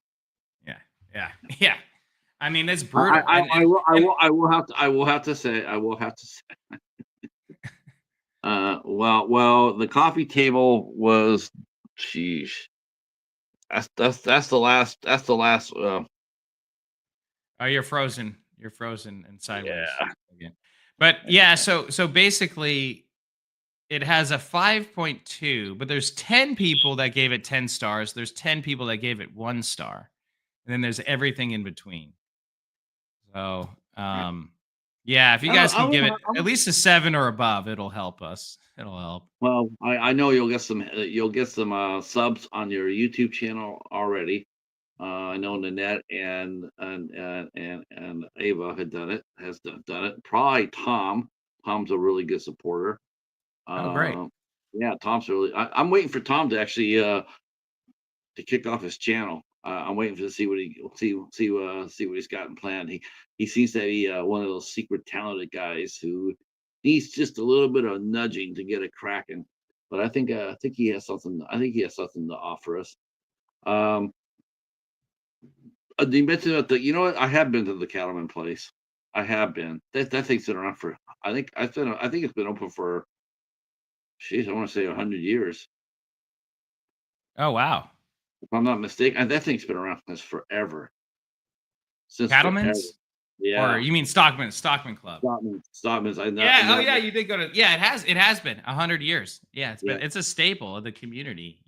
yeah. We've been there. I was Yeah. like, I know that. Look, that's yeah. My stepdad used to eat, or my dad used to eat steak there. I don't know. Oh, I wow. forgot what we had, but I remember him eating T-bone steaks. Oh, wait, that's Cattleman's. Yeah, that is Cattleman's. Stockman Club is just a bar. They don't serve food. Cattleman's. I think that's well, we would Cattleman's because we had a family. Okay. Uh, yeah. So let's see. Then it says here. She did 9 stars for Simp. Wow. I think Thank that's you, Nanette. solid. Thank you, Nanette. I really appreciate it. I love looking for the future stars. That's what I really like in a movie like Simp or the Quiet Eagle death of Queen Cecilia or Greet Your Demons. Greet Your Demons oh man. I have to finish my review of that tonight, but I'm so anxious to talk to I mean, it's very exciting. It's going to be very exciting. Um, yes, very exciting to know too that your cast and crew is still working. The movie has come out. It's done. It's going to do well. I do think. See, to me, it's like what's really cool. Well, plus, honestly, and we've been having fun with this we've been having fun with this all night. But honestly, I love the fact that you did do that documentary. I mean, I really talk about that. I talk about that a lot, actually. Cat Town? Yeah, We're yeah, going I back do. to Cat. We go back to all roads lead back to Cat Town. No, thank you. I appreciate that. Yeah, Um, that's why I reviewed it and gave it 10 stars and threw it on the site. I And it's appreciate. really weird when you find a movie like that and you write a review for it because that's what I like trying to do. I like trying to find. I don't know if I'm successful at it or not, but a lot of the movies I do the dollar theater, Hmm. and it's where we find movies find movies out in the wild, or friends or give us to them for $1.25 or less because a lot of people spend a lot of money on movies. I can't afford that. Um, but what I can do is I can afford to spend $1.25, and then I look for treasures. I look for old movies that nobody else has talked about or seen or anything else. And I love these independent movies too because to me it's the same thing. It's like this is a movie that people haven't really spotted yet, but they didn't spot the coffee table either. But they have now. They didn't spot Brightwood, but they do now. They talk about it now. Um, to me, Yes, that's Rideshare Ava is the other movie that I made. That's the first one. Rideshare, one yeah. word. It's now. What movies have been released? I know Cat Town has been. I do believe Cat Town has been released on Bayview, right? Bayview or release that or no? Bayview? What's Bayview? Okay, no, that's wrong. No, I'm trying to think of who released Cat Town. If he released it on physical yet? Yes, it is on physical. You can buy Cat Town on physical media. See, Wow, we Burt got Burt Reynolds. Reynolds in here. Burt Reynolds came back from the grave. The grave. Burt. I I haven't seen your movie yet. I will check it out one of these days. Well, thank you so much. Thank you so much. Some YouTube content Good to creators see Burt. really Good could to make see a Burt. movie. You see it when you see it. Good to see Burt up and on his feet. Let's see. Yeah, The YouTube Burt. content creators could really make a movie. There are some people out there that are trying to do that. There are some there. I know that Ken and Ashley from Sledgehammer Horror. I know that they're out there making a movie. They're making a movie this weekend. I'm sure that I'm sure Kenny was sitting there going like, he's a football fan too, and I'm sure he was sitting there going like, "All right, quit texting me about fucking football. I'm making a movie here." Bert says his favorite movie, Helltown Comes to Frogtown. God, that used to play all the time on USA Up All Night. Uh, Helltown. Huh. okay, looks like Ernest Hawkins is here. Hey, Ernest, how are you? See, Ernest is see, Ava says she's pulled up. I got to watch Rideshare too. Yeah, you Uh, do. I'd love to hear what you think of it. yeah, I will definitely watch and review that for sure. yeah, anything, yep, anything new like that, yeah, count me in. Great. I gotta finish Queen Cecilia, and I gotta finish Greet Your Demons. Then our friend Michael Cassie, a friend of the show, Michael Cassie, he's got a new horror film coming out too called um, No Tears in Hell.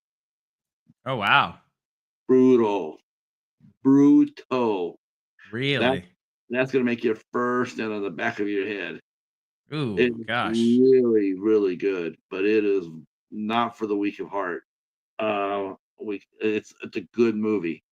Good movie, good acting. I mean, the main character in this film, man, you won't soon forget him.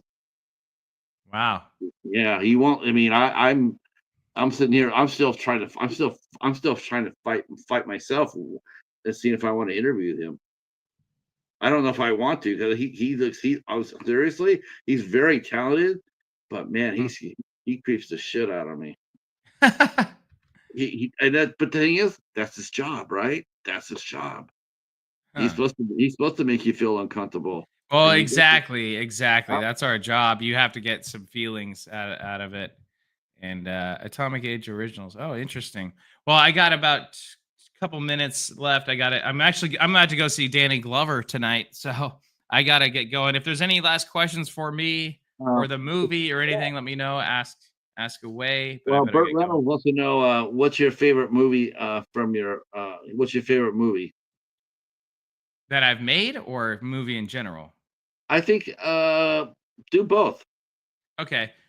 Well, my favorite movie that I've made right now, it's Simp. I think it's Simp. I think it's my best work. I think it's better than my first movie, although some people think like my first movie more. So, but I like Simp a lot. I'm proud. I'm pretty proud of it.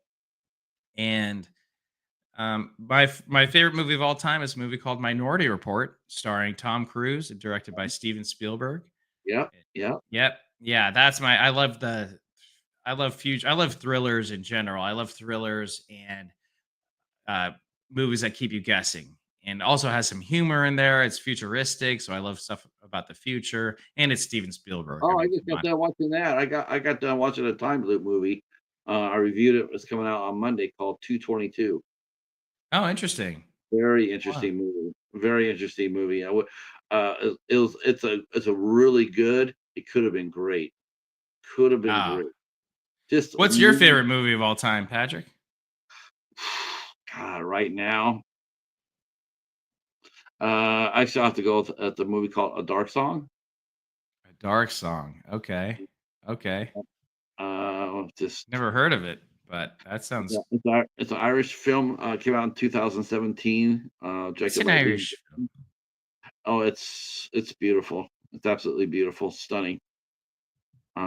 But it's Burt haunting. Reynolds. I'll tell you know what, Glover. I'll tell Glover that Burt Reynolds said, "Hope you have a wonderful dinner with Mister Glover." I will tell him that. Man, honestly, Uh, if you do get a chance to see Danny Glover and you yeah. shake his hand, tell him a fan of the Christmas tree and said hello.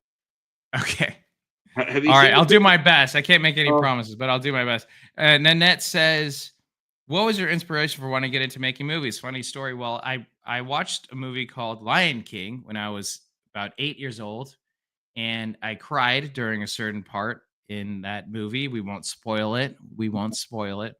But afterwards, I was like, "Why did I'm eight. I'm an 8 year old child at the time, and I'm like, why did I just cry over a cartoon? This is ridiculous.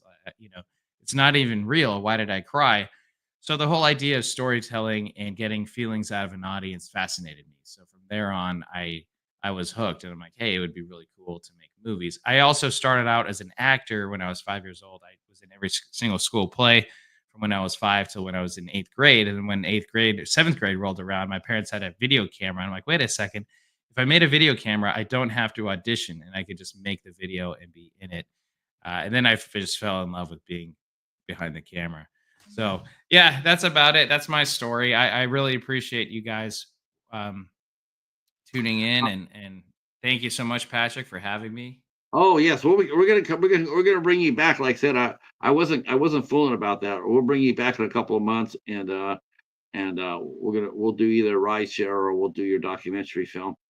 Uh, Okay. That yeah, sounds good. I probably the documentary.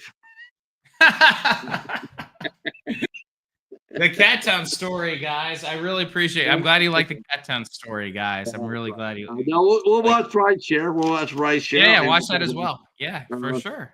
as far as what's going on the rest of the channel, we got a few shows left this week.